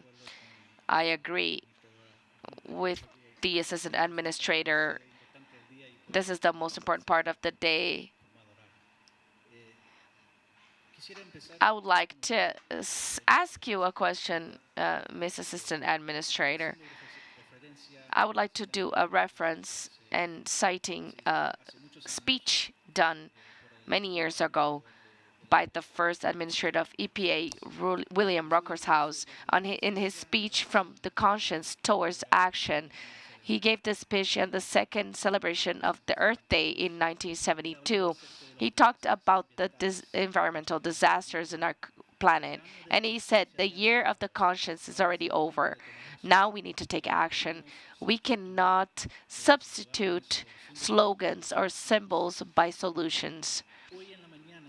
This morning, the Ambassador Mijen had a debate with emergent leaders, young activists that are working to be able to face climate change with concrete actions, not slogans or symbols. And as you say, Biden said that the climate change needs to be a priority for his or is a priority for his government. However, there are new generations, youngsters that are pushing for more climate action. Some of them are demanding that Biden president declares an emergency to be able to face the climate change. And the political calculation to be able to make a decision like this, I imagine could be difficult. But I would like to ask you, from part of the civil society, specifically the role of the young people, the indigenous group, and as you said in your speech, the most vulnerable communities. I think many of us do agree that there are some sacrifice zones and that there are a lot of people that are living in poverty in Latin America and also in the United States. So we're talking about an issue that has to do with equality. In your opinion, how can you promote from the civil society point of view more action, climate change from these groups? And given your opinion, since it's a priority of Mr. Biden's government, what were your achievements so far? If you could tell us a little bit of the Facial Reduction Act, and I would like to know the link between politics nowadays and where we headed as a country when we're facing climate action.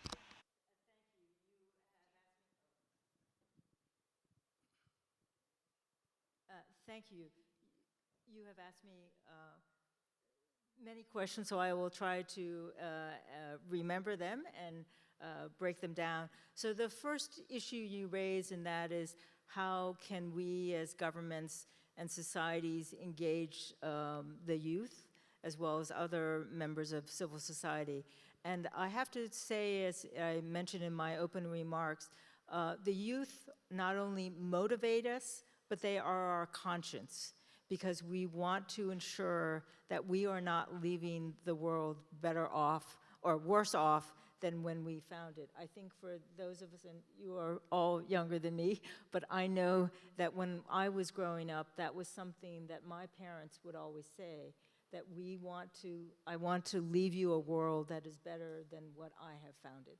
And so I think that principle still arises, and we have found that our youth have, whether it's on climate change, or whether it's on recycling, or anything else, are teachers as well as adults. And we learn from them, and again, we get inspiration from them. And so at EPA, for example, our minister has created a youth council, a national youth council, that is advising our ministry on some of the important issues that are of concern.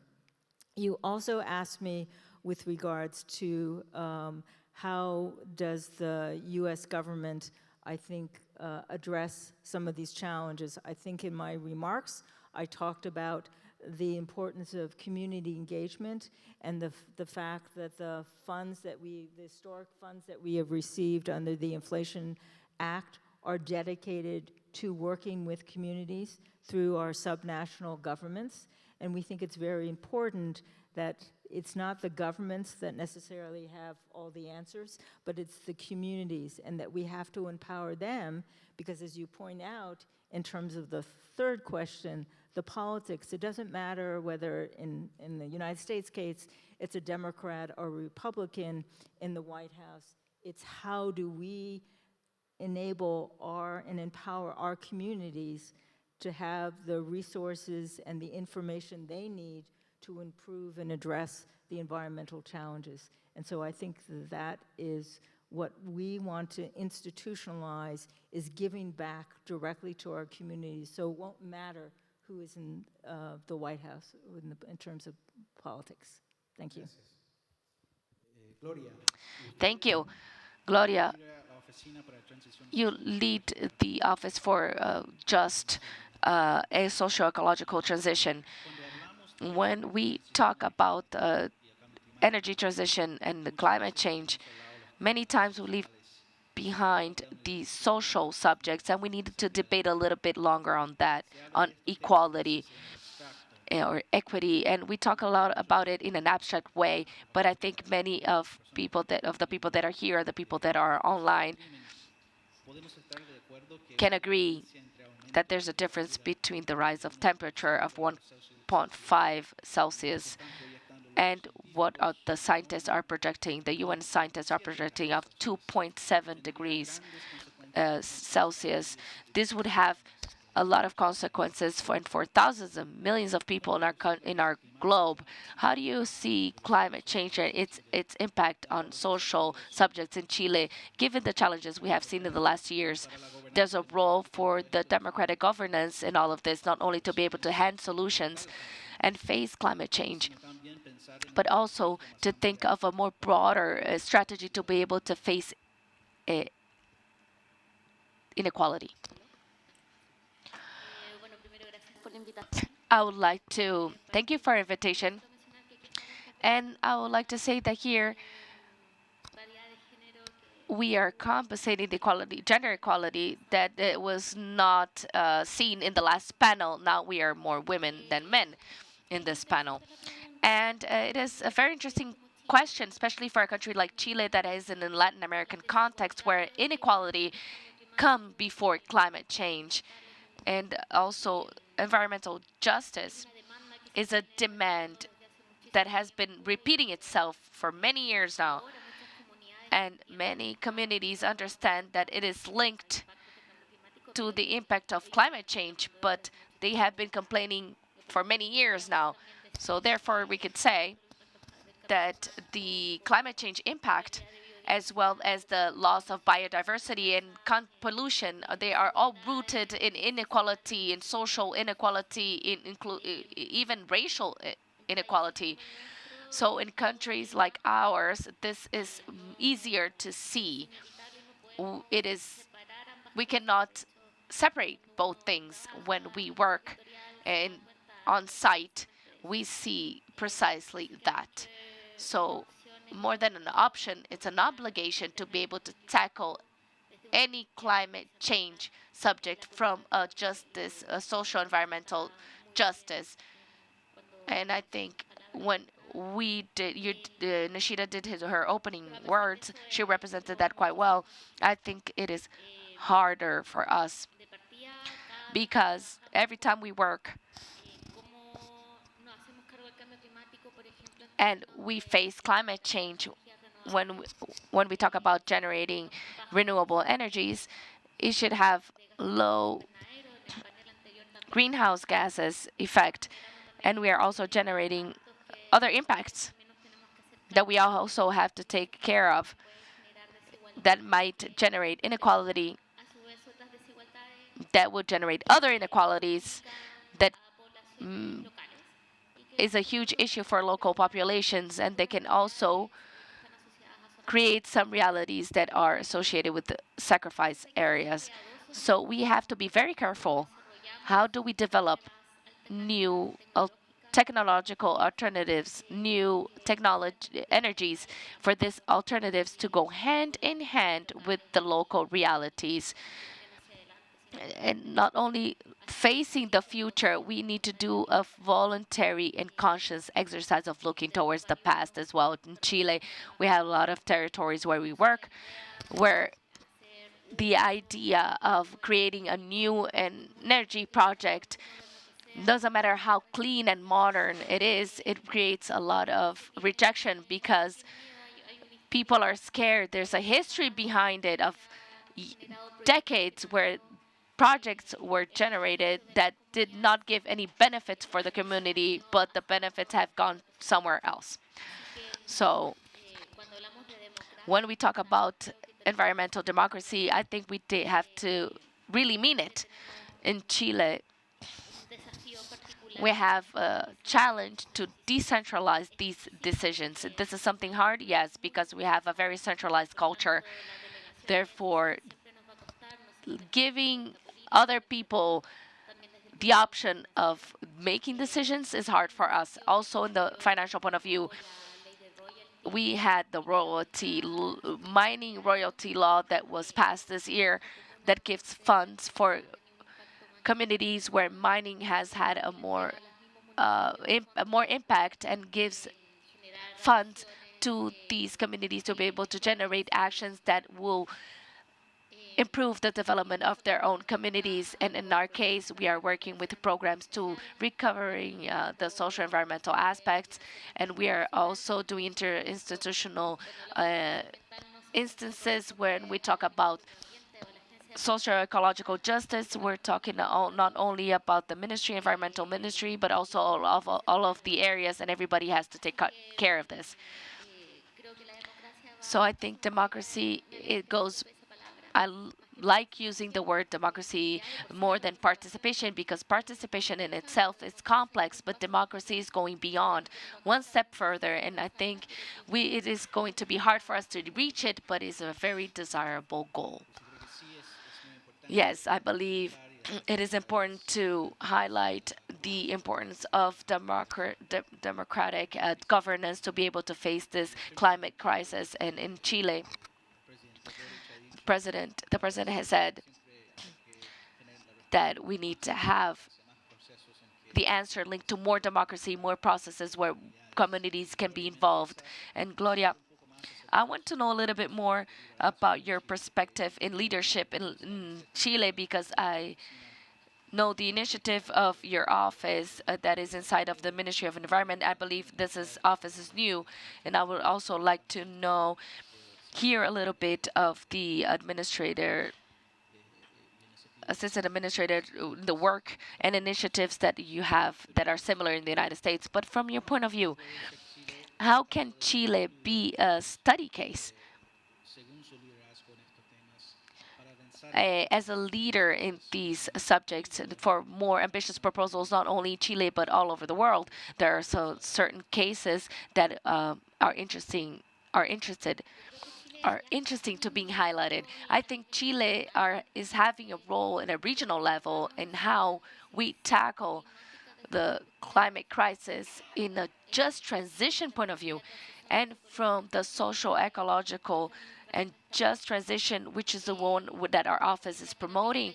In Latin America, I would say that although we do have a lot of just environmental justice, we have not advanced enough as a region in just transition. And this has to do with what I was previously mentioning. We don't see a future that recognizes that we have a hard past. That's why we're trying to solve other issues before saying, okay, now we're going to do this activity that would like to, for example, do a re-centralization of the plants that are on carbon plants. So this is as far as we go. We need to have an agenda to change these power plants that are carbon power plants, and this has given us taken us to the private and public sector, where we are going to go and talk about just socio-ecological transition. And I believe that the ingredient that we are taking to the table and that would allow us to move towards the rest of the regions, because we have to think that this region, we need to the sense of urgency and incorporating climate and environmental justice in any just transition, be it in an international or national level. I'm going to repeat this: not leaving anybody behind, and second, not only looking forward, but also taking care of the consequences that the past and the industrial development has had, especially in certain areas of our country that has been affected because of this development. The sacrifice zone area, I think this concept is born from the United States as well as just transition, and this concept also comes from there. Although it is not new, we're giving it a twist, another sense to the concept. And we need also to add communities and the civil society to be able to implement it in a more effective way.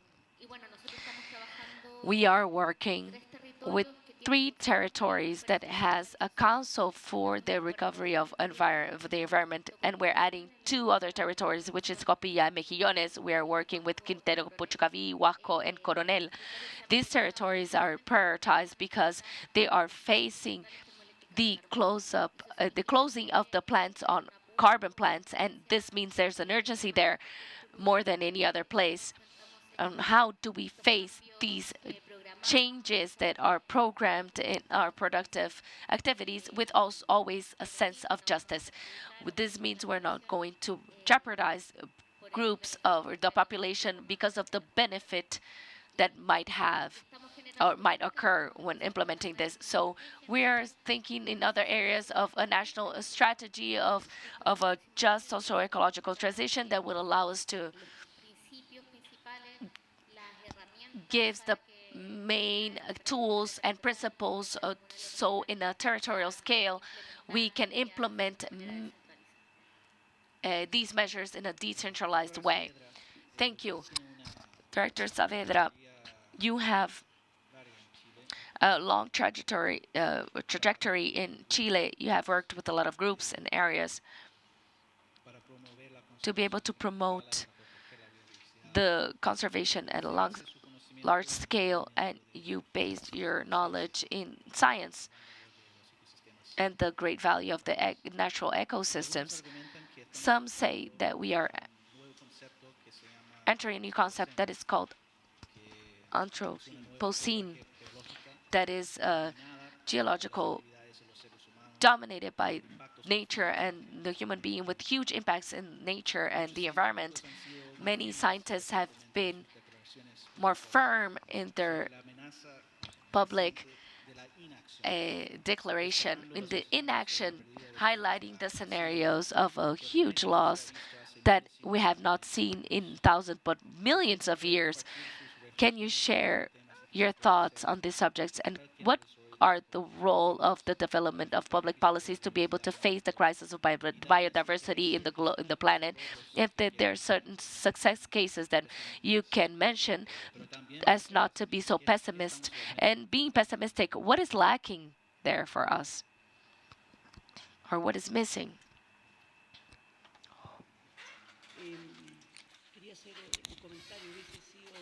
I just wanted to make a comment. It would have been a demonstration that we are changing our trajectory if in this panel we had the people which are in the highest positions. These spaces where we have things to share are valued, are appreciated, but we do need interlocutors with the capacity to make decisions at a greater scale.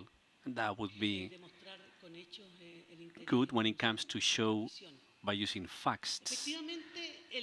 Clearly, the issue about the climate change is one of the global problems we face. But the most relevant, and I would say it's not very prominent, is the lack of biodiversity. We human beings, our society, in our economy, everything we do, everything we eat, we drink, is connected and it depends entirely of the maintenance of biodiversity. It is ecosystems in all their diversity, and they are always locals. They are from the territories, those which supply us with the basic, with the staples that are essential for the well-being of ourselves as a society, and also the economies, including economic activities as the ones we have debated over in this conference. As you say, throughout history, the 4,500 years of history in Earth, we have never seen a phenomenon such as this one. It means that this space where we are nested, where we use, is the living space, is the only one we have in the universe. It's falling down, it's scrambled down into pieces, it's collapsing. And so what we obtain from the nature, the floor, the water, the soil from which we obtain our food, and that generates a chain reaction, and it's added to the wrongdoings or to the improper thing in territories and societies. And given the size of degradation, we see that even in the collapse of the economy. In Chile, we have examples on that. We have spaces of economic activities which have collapsed due to the degradation of its ecosystem. In 2007, we experienced a very important one, is the salmon culture, salmon farming, with an impact not only in jobs, employment, but also in the companies themselves. Then, unlike communities, the nature that practically are voiceless, nature is voiceless, and it will never have a voice, they will never have a say, so it's even more difficult to hear, to listen to the nature. Nature is the most cost-effective machinery to capture carbon and keep it on the soil. Therefore, if we look for allies, for partners, in theory, to approach the most important crisis we're living as humanity, which is the climate change, our natural ally, it's evident, and the cheapest is to protect, maintain, and bring nature back. It's been shown that around 37% of the solution to climate change in the coming years, just 7% of the solution to climate change in terms of mitigation comes from protecting the nature, from bringing back ecosystem, capturing those which are forests, wetlands, algae, forest in the ocean, and that's a speech that's invisible. It hasn't been mentioned today, and it barely appears in the production world. And at the same time, is the most urgent call from a long time ago in the scientific community and, of course, in communities in general. And it's reflected on different scales. The biggest one is the last global agreement on biodiversity in Montreal last December, known as the Montreal Framework, where the call is precisely to accelerate, just as in the climate change issues, to accelerate the loss of degradation in nature by reverting by 2030 this rate that is collapsing and is dropping in detriment of the nature, and bringing it back again. Just as a reference, at least in our country, we have almost 50% of our ecosystem being degraded. Many of those ecosystems, including the one behind us, the one of steeps, are ecosystems seen as empty spaces to install infrastructure that allegedly will help us solve climate change problems. And in my opinion, one thing shouldn't be against the other one. And global problems are not only complex nowadays, but the only faces of the same coin. And we need to be capable to articulate them together. In the case of Chile, despite we are leaders in many things, we are very lag behind in biodiversity conservation. And only this year, after a long time, after several years of hard work where civil society remained in a struggle and in a call to attention, a law has been passed to protect biodiversity for protected areas, aiming to work hand in hand with climate change variation that needs to go hand in hand with the production world in order to really make more carbon neutral economies dynamic and resilient to the effects of climate change. And I'm concluding with this. Out of the decision of bringing nature back, a series of benefits, additional benefits, will be generated. But I would say they are essential rather than additional. For people's well-being, protecting nature means restoring water cycles, ensuring water for communities, territories, not only for industries, but also for villages, for communities, cities. Bringing nature back means increasing natural reservoirs in carbon by decreasing the concentration of greenhouse effects in the nature. Bringing nature back means bringing soil back on which food can be produced for people. Bringing nature back means generating elements enabling to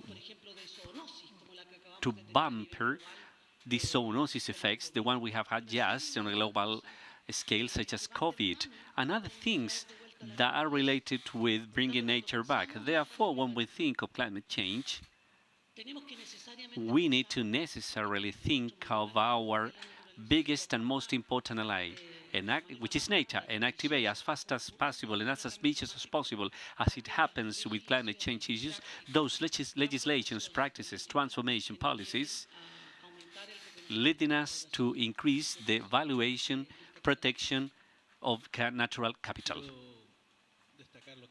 I would like to emphasize, to outstand what you have said, that the biggest, the most important ally is nature to face climate change. And I'm happy to see that in Chile, as well as in the United States, there's support for the 30-30 initiative. And that is something that can be done in this decade, which is to conserve 30% of the planet. In Chile, I believe you have exceeded that percentage. Nevertheless, there are some differences depending on the government or the entity, whether they put some effort on conserving soils or territories. There are different stances, different levels of value in terms of what we are trying to maintain. So I would like to know about that 30-30 initiative, whether it is really being of great support to help in biodiversity, or we need to do even more to provide a big scale solution. 30 and 30 is the recognition of what I have just said, the urgent and vital need for maintaining and conserving the ecosystem is a clear goal, is an easy number to remember. In the Chilean case, and as it happens in other places, we are indebted. You see, although we have gained everything from the nominal point of view, we have close to 22% of their land surface. And I say that from the marine point of view, we have 30% of our sea protected. 30%, 30 and 30 in the Chilean case, needs to be focused in two things. One is moving forward in bringing the 30% or including the 30% the spaces of the territory unprotected, because the distribution in the territory is not homogeneous of those ecosystems. Biggest part of the area are protected in remote areas from where most of the people are residing, which is the north and center area of the country. We need to focus our efforts there to take from what we have, the 4% that's protected from the central zone to 30%. But at the same time, the one more challenge, even bigger challenge, is to be able to transform this number, 16 numbers, in effective conservation. We need to leave species out, as the youngsters were saying in the morning. We need to leave species out and transform and do the whole trajectory, which means a written word, taking it to or translating it to a result in the territories.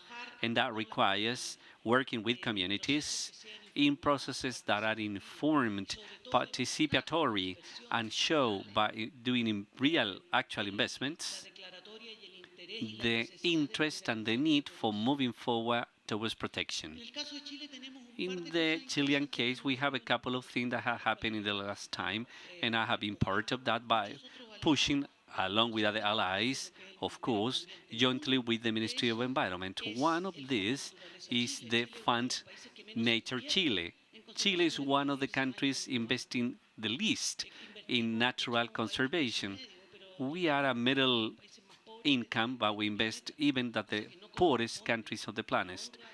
That's not an honor to our speeches, and that's damaging. Then, as a public-private initiative, and this is something country-oriented that has gone through different governments. It has been picked by all the governments. We have aiming to reduce the funding gap with the focus of those money heading to communities and not staying in communities without the accesses. And more important thing from our perspective, which is a very open economy, which is an economy where the private sector has a fundamental role, is in the creation of a natural capital committee. The first one created in Latin America and part of the Science Council, where this idea emerged, meaning or aiming to bring and install in our country a space where we can really value the contribution of the diversity to the maintenance of our economies. The basis of our economy is on maintaining healthy nature, and that link can be visualized or is expected to be visualized in the economic language when integrating numbers. And that committee is led by the Ministry of Environment and the Finance Ministry, and includes the Central Bank and the Council of Sciences. And throughout the years, we do hope to gather more information and at the same time creating capacities and channeling investment by the state in this basis in restoring this natural basis. They are elements which also contribute in the same sense. And despite they are just starting, they open us a space of leadership here in the region. Thank you very much. Dr. Costa, you are an expert in regulatory policy of environmental law, and we know that public policies are about rules, regulations, to generate incentives or the lack of those. In Chile, we have recently had different milestones regarding new legislation, as the climate change framework law, green taxes, and the government is having debates over improving intergovernment cooperation, private sector and communities. When we talked about new projects, renewable energies, of the leading role of the mining sector in this country. How, from your standpoint, can civil society contribute for the development of consensus for the regulatory framework, political consensus, as well as economic and social consensus on these complex and sensitive matters? For example, the speed and the scale of energy transition necessary in the mining sector and the importance of finding solutions. How can we mix those, the social area, which is in theory on the paper in terms of regulations, regulatory frameworks? Thank you very much for having me. Thank you very much to Wilson Center Well, I'm pleased to see you all here, and everyone, of course. First, I will have to wonder on consensus about what, and that's where lays the difficulty of the question, because there's a clear need for consensus regarding preconfigured solutions. What is very difficult to have a consensus, because it's not a solution construction, including all the stakeholders, but also a solution production coming from somewhere, going to somewhere else, and that somewhere else should accept that. Consensus are not to be obtained like that. So my first approach to that question is, well, if we want to reach a type of consensus regarding on how to address this climate crisis, we need to have some deliberation within the stakeholders. That deliberation has not been produced so far. And honestly, I see that it's difficult to reach that. That's a problem we face. From civil society, environmentalists, at least, those of us who believe in public conversation, we've been pushing for several conceptualizations that would allow us to reach some conversation points. But power does not lay in communities or civil society. It lays in transnational capitals. They are the ones giving us or providing us with the ways of solution. And probably we need some openness to reach some consensus. Even worse, because we can see that in the axis of richness or lack of richness, but we can also see that it's in political axis, left wing, right wings, just to simplify this. And we know there is an important part of those who are in the power positions in the world that do not only want to reach a consensus, but neither they believe this is necessary, useful, good, possible, proper, or even human beings have a say in this.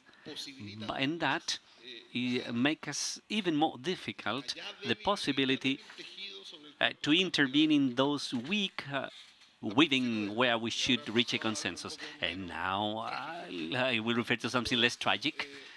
And based on that, I will have to say that the ecologic transition idea, not the just transition or fair transition, that idea is an idea around which we could reach some level of consensus, basically by saying, you know what, the world is changing, society and economy needs to change. We perfectly know who to blame of that change. Okay, let's pretend we don't know, and let's reach some other agreements on solutions and how those solutions can be implemented. And there's a political debate over that. The just transition, the just part is the political transition for a portion of the world, for the present government in Chile and United States probably is the same. This transition is necessary, this transition, that is, the change in the ways of production and consumption between what we currently have, obviously with less consumption of CO2 at least, or with least production of CO2, and that change might be implemented by looking at the damage that is done previously and looking at those who will end up losing. And we have a part of government believing that we may transit in turn in a new way of production and consumption and in higher levels of social justice. And we have another important part of the world which do not see either of these things. And we have a small part of the world looking at the ecological transition, but not visualizing the justice in ecological transition. Therefore, taking these three groups, what I believe and where we probably could have some type of consensus is under the idea that we have an ecological transition we need to be charged with to avoid bigger disasters instead of, and also debate over the variables of those transitions. And I try to transmit, to interpret the people concerns that I see in the extreme right-wing people. They are really concerned about the migration due to reasons I completely disagree with. But climate crisis produce more migration, and we do not take proper measures for adaptation, we will have more and more migration, both internal and international. I would say that if a person from the extreme right wing is consistent with their problem, stating that they don't want migration, they should take a look at how or what life conditions are like so they are more proper. And probably, perhaps, we may have a space for consensus. Maybe you don't want migration, we don't want people dying for climate effects. Let's do all together something. It is not easy because the construction of adaptation measurements is something that the United States government is trying to promote with the Inflation Act. But it is not something that generally generates benefits to the private sector and direct benefits. They are indirect benefits. And since it does not generate direct benefits to the private sector, public investment is needed. They prefer private investment, which does not allow this public investment to be produced harmonically and reasonably. And what we have today, or what I see we have today, is the Green New Deal, the Europe's Green Deal, both with a lot of flaws in how to reach this consensus. And in the Chilean case, We are working for you, like Gloria would say. If I don't know if we're going to have a goal of public policy of that type, we need to promote and push all of this sector, what we have today. At least what I see today, people want to sell materials that are available. That's it. And we like Chile loves the ecological transition because I think we have good position for sales, not because they're really worried for changing any national activity. They want to enhance mining and generate green hydrogen. And in exchange of that, what? We're going to have less forestry damage. I would say, well, at least we're changing an extraction industry for another one that doesn't make... but let's keep the same, and let's just enhance this and this other part, and to benefit the world. Based on what consensus? Generating more work, and why? We have seen all over in every country, including Chile, is a consensus that lasts in that moment when we have a wave of investment, and then after it goes down when we see impact. That investment is already gone. We don't have any human capital trained. We have no industrialization. What is left? A lot of construction sites that are being produced on itself, and sometimes from the environmental world, we look at it like something less, but there is a wave where people will be less capable of producing everything that this just transition requires. Wow, you have said a lot. I think, of course, it is hard to generate a consensus, but maybe the civil society can help to create understanding, to be able to inform and develop public policies that can guarantee a regulatory framework that works for everybody. Of course, there are different interests when we talk about the private sector or with a group of activists or the indigenous groups or the communities, local communities, because everybody is looking at it from their own point of view, or they're looking at the problem or the opportunity from their own point of view. However, you mentioned the Green New Deal and what you're doing in the European Union. And I think consensus, the international consensus, needs a little push so the countries work together to promote ambition. United States and Chile have had 200-year-old relationship. And today we have great opportunities to be able to bring capital, to be able to bring capacities to enhance human capital here. And I think this can happen, but also we need a regulatory framework that works for the private sector and that also works for the people and the environment.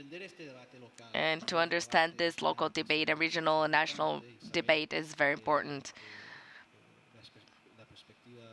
to get to know the local perspective here in Chile. This is very important. But this debate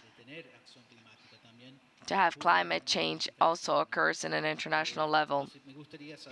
So I would like to know, from your perspective, how do you see a consensus happening between Chile and the United States and the European Union?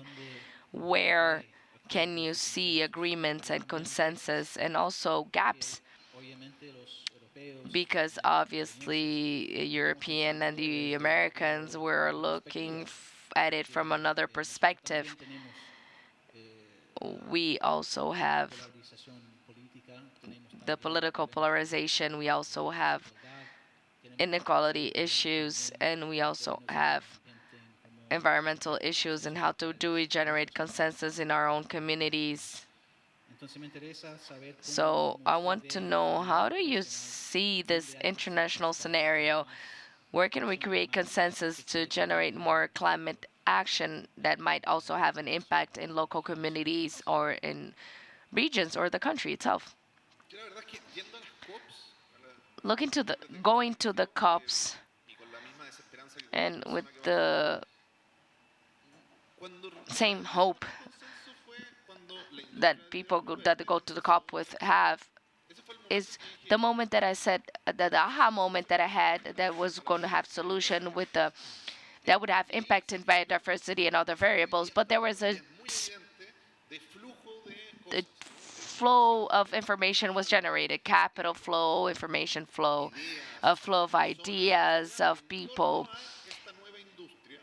around this new industry that I believe that generates a very important point regarding the investors, because investors are the European Union and the United States and Chile, right? There's not a lot of Chilean capital into this. And although there was a traditional left-wing speech, we would sound bad. In the Chilean case, this is good because when the environmental and regulatory conditions in Chile improve, is when we have that type of colonialism. I'm sorry I put it that way, but this type of influence, the possibility of having good regulations. For example, if we look at the history of the environmental regulation in Chile, they are all with the influence of the foreign influence, and we have it internally because the United States incentive, it was the incentive of the United States of the free treaty agreement, and also because the OCDE asked for it in 2010. Today we have SBAP because of the same thing. And the climate change law has to do because of Gloria, of the international governance, because of the COP. So yes, we do have an opportunity today to have better regulation. And the debate that is undergoing nationally, because this is how it is called in the authorization that is asked to be able to not generate any damnification. It has to do with the entrepreneur, Chilean entrepreneur, since they cannot do whatever they want, but at the same time, it has to do with the fact of how conditions are generated for certain international investments related to climate change, for it to be conditions that are adequate for all parts equally. Today, the regulatory framework is not equal for everybody. It is a framework that, generally speaking, has a focus on speeding up investment, where people and communities might have the possibility of being an obstacle. But that's it. If there are no people generating any obstacles, it just goes all the way through without being observed by any organization or anything. And this is a problem. Basic issues. The basic issues that we have talked about many years now, but still that environmental consultant may be hired for the people that are doing a project. That's why they have incentives to maybe diminish the quantity of hazards that are seeing This is an issue also. Very simple to solve, doesn't generate any conflicts for those that want to invest, and that improves the possibilities of neutralizing decisions. However, those that own this sector or this decision making in this area, those that have a best position in decision making regarding environmental issues, they do not take us to a neutral area in decision making. On this, in Barbara, you asked, and I'm going to answer, we have 20% of protected areas, but yeah, protected unless a mining, unless they want to work with mining on it. And why? But isn't it protected? They are called protected areas, but there are certain norms that can take it out of protection.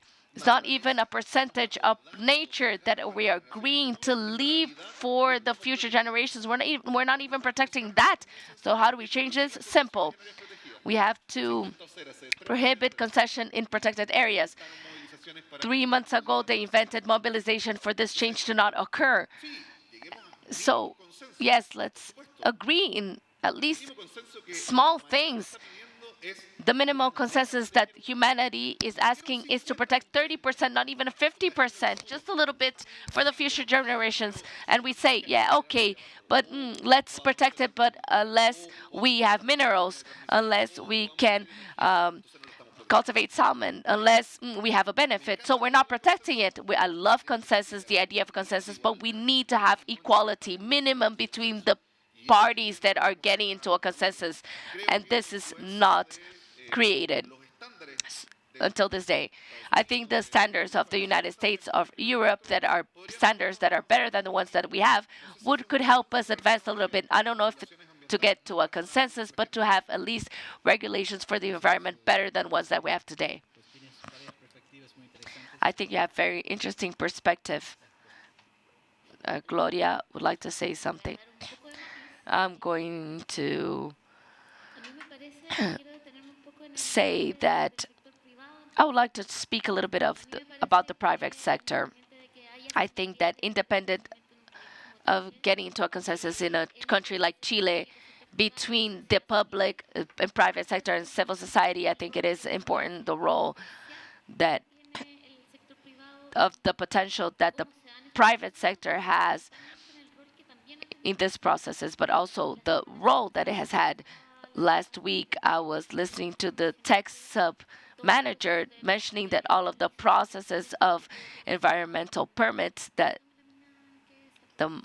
what was the mine that was approved last week? ¿Qué tal? Yes.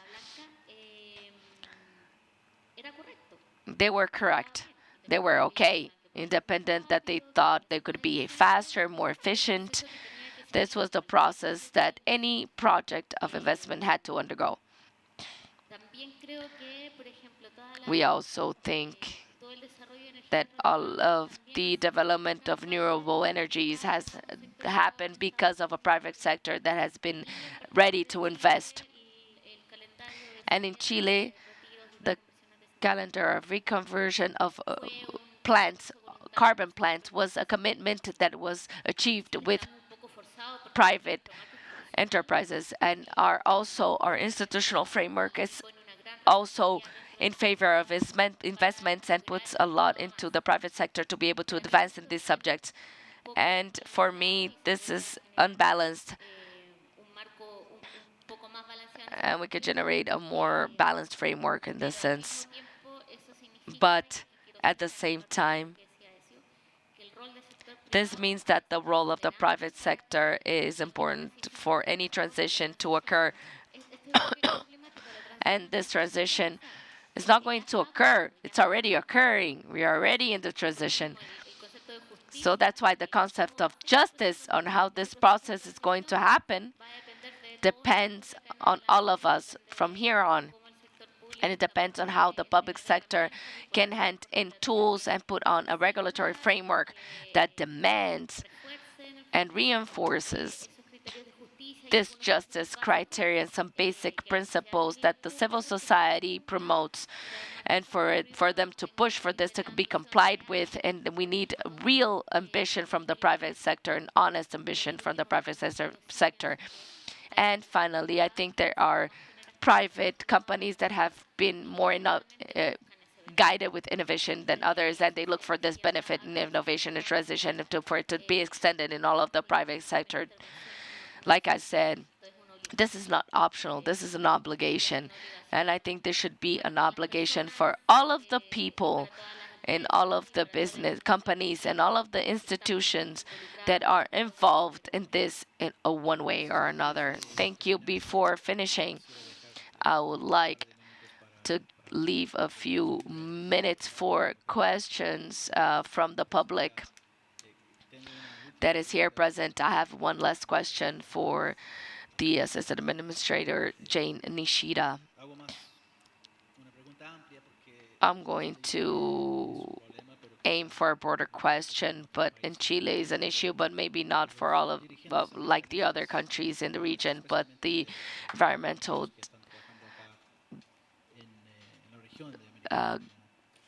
those that are working here in Latin America, they're undergoing several menaces and pressures, and sometimes involving violence. The region is one of the most dangerous ones in the world for activists, and I would like to know your perspective. What can the United States do to ensure that these voices of the civil society, these activists and diligence, and the people, the young people that are pushing for this climate change, can continue with the necessary support to be heard and also to influence in the development of public policies?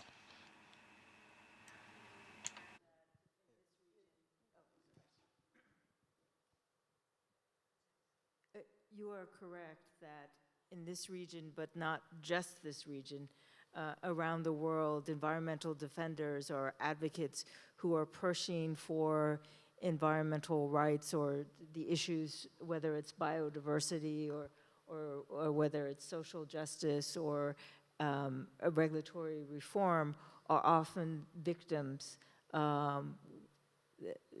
because while we strive for consensus, as was pointed out by our other panelists, it is very difficult to reach consensus, but we don't want to do that at the risk of advocates like environmental defenders.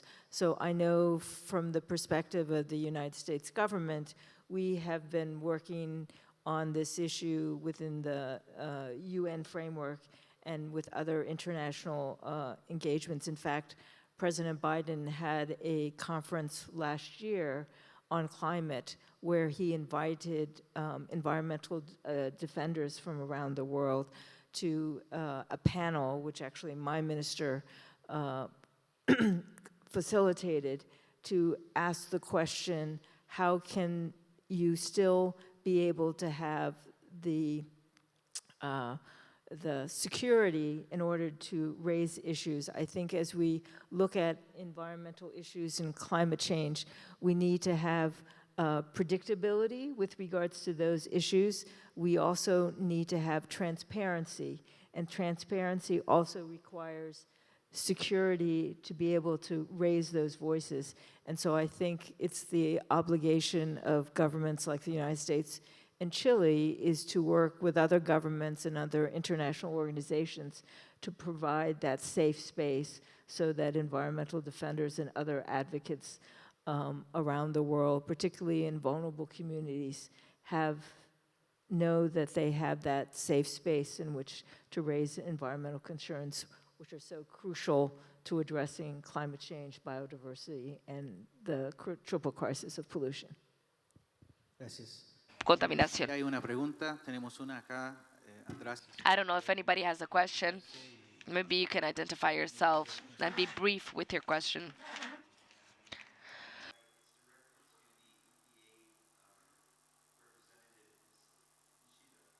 Microphone, please. Micrófono.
And please, if you can just summarize briefly the topic. I don't think people online can hear. No creo que las personas en línea pueden escuchar lo que él dijo, pero por Okay. Feel free to respond.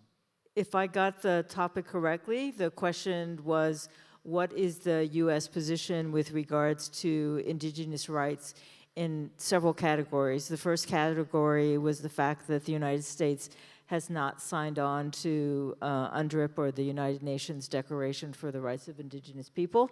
The second issue was that in my remarks, I talked about the obligation that the U.S. government has with federally recognized tribes. The question is, there are numerous tribes in the United States that are not federally recognized. They may be recognized by state governments.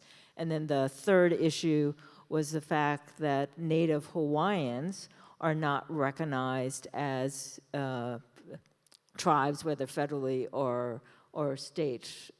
Did I get the three? Okay. So what I will try to do is work backwards to your questions. So with regards to Native Hawaiians, it is true that they are not federally recognized tribes, so they don't have the same protection as federally recognized tribes. However, we are working with Native Hawaiians, and I'll give you, unfortunately, a prime example right now. Many of you have read about the disastrous forest fires that swept Maui, that in fact destroyed one of their cultural birthplaces, Alahana, on Maui. So EPA, along with federal agencies, while they do not have the same federally distinction as federally recognized tribes, we are working with them.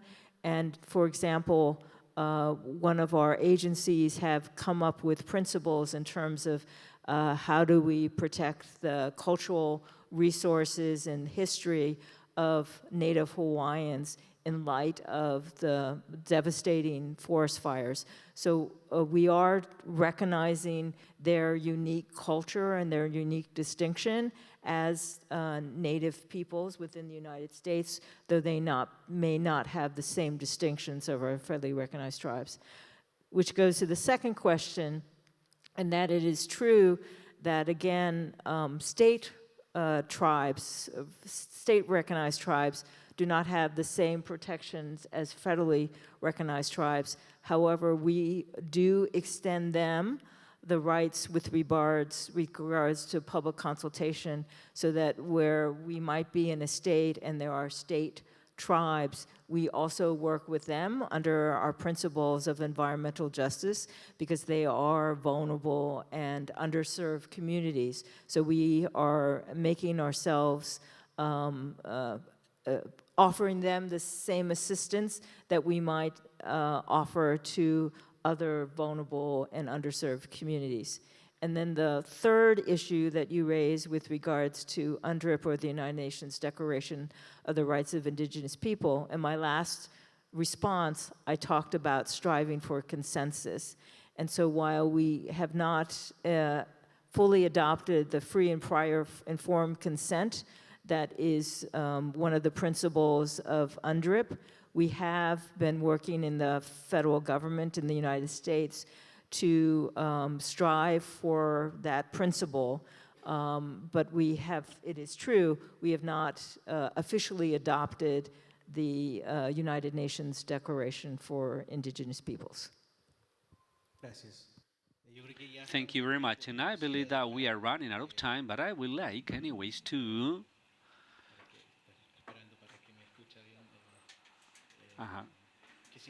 No, yes, since we are running out of time, I would like to start with the monsieur. Probably I would like to give you 1 minute or less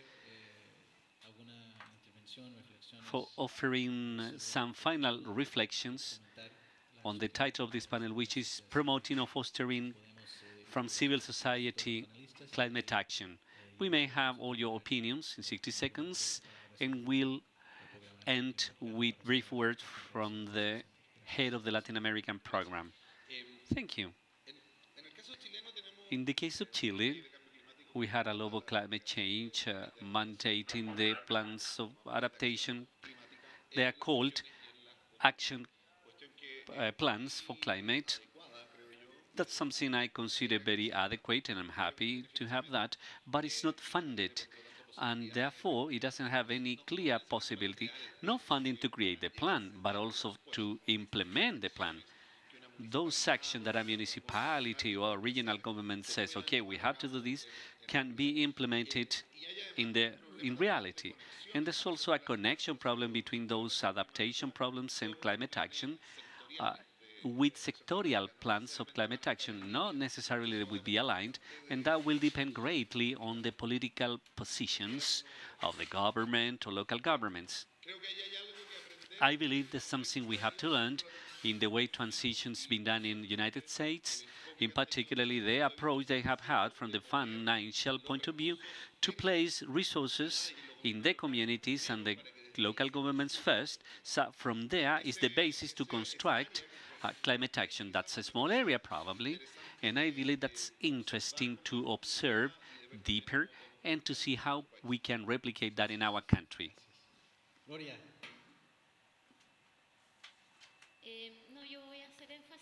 I will just make an emphasis on the concepts I believe they are relevant to refer to environmental justice, climate justice. They go hand in hand with any type of policy or climate change to face climate change, change of productive change. We cannot think of that whether we are not adopting it from that perspective.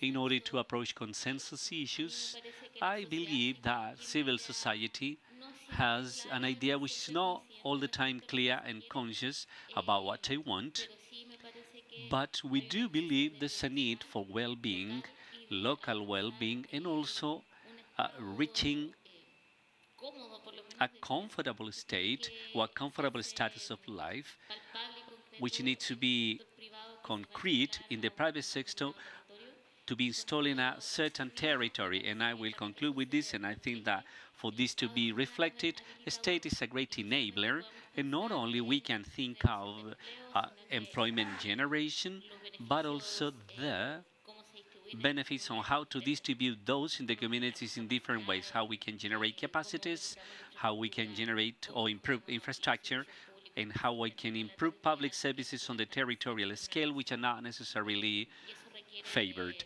And that takes all sectors' participation to be implemented. Thank you very much, Gloria. Deputy Administrator, some final words from the role of civil society and promote climate action. I guess my final words is the importance of civil society cannot be understated. It is the core, I think, of a democracy, as my other distinguished colleague has mentioned, and that in order for us to be able to address the crisis of climate change, we have to have civil society there to be able to obviously not only support government action, but also to be able to implement the government policies that we want to design in order to address the climate change. But in order to involve civil society, we have to respect and to be able to listen to civil society, not, as I mentioned in my remarks, just to check the box that we've engaged with civil society, but it really requires us to put ourselves in their shoes and to be able to not only understand what they are saying, to understand the circumstances of what they are presenting to governments, but also to be able to work with them so that we can address their specific concerns. Without that, we have failed our duty as government, which is to represent the people. Thank you. Gracias. Yes. And final words. Gracias, Anders. Thank you very much. Tú sabes que yo vengo del mundo de las You know ciencias, that come soy from oncóloga, y, science. solo quiero decir que I just want to say that we are facing not only a big challenge, but the challenge comes and requires to understand things differently.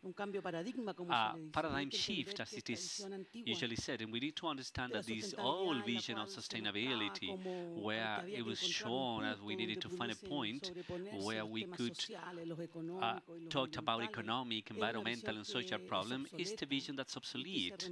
And it's to be substituted by the understanding of what I call the natural order of sustainability. We as society are embedded in society, as the economist says, and economists, along with us, are also embedded and depend on that.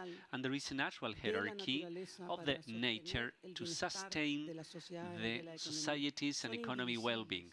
They cannot be divided, and that nature with our people in all their diversity happens in the territory. And when we talked about transformation, and particularly as we have seen today, of investments to achieve those transformations, we need to understand and see reflected that paradigm shift in those investments as well. And we have to appoint, or we have to allocate an important part of that investment in precisely the basis, the social and ecological basis on which these other things are to be held. And they look like ecosystem, they look like local communities, they look like indigenous peoples, and they are diverse, not only in our country where we have 12 recognized indigenous peoples, of 500 X number in the United States, but we have a very big representation of those diversities, and within those diversities, as the groups of Young in the Morning, those solutions are there.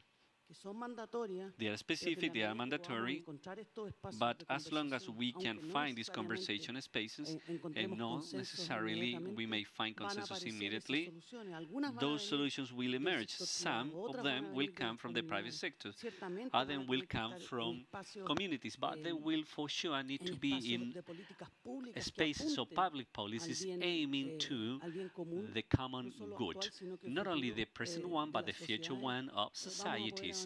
And only with that we will be able to move forward, but we need to have an understanding of how living systems work, and that need to be reflected in the decisions from the public investments. Thank you very much. Thank you to everyone. I would like to give them a big round of applause, and we'll have from some final words from our announcer, I guess.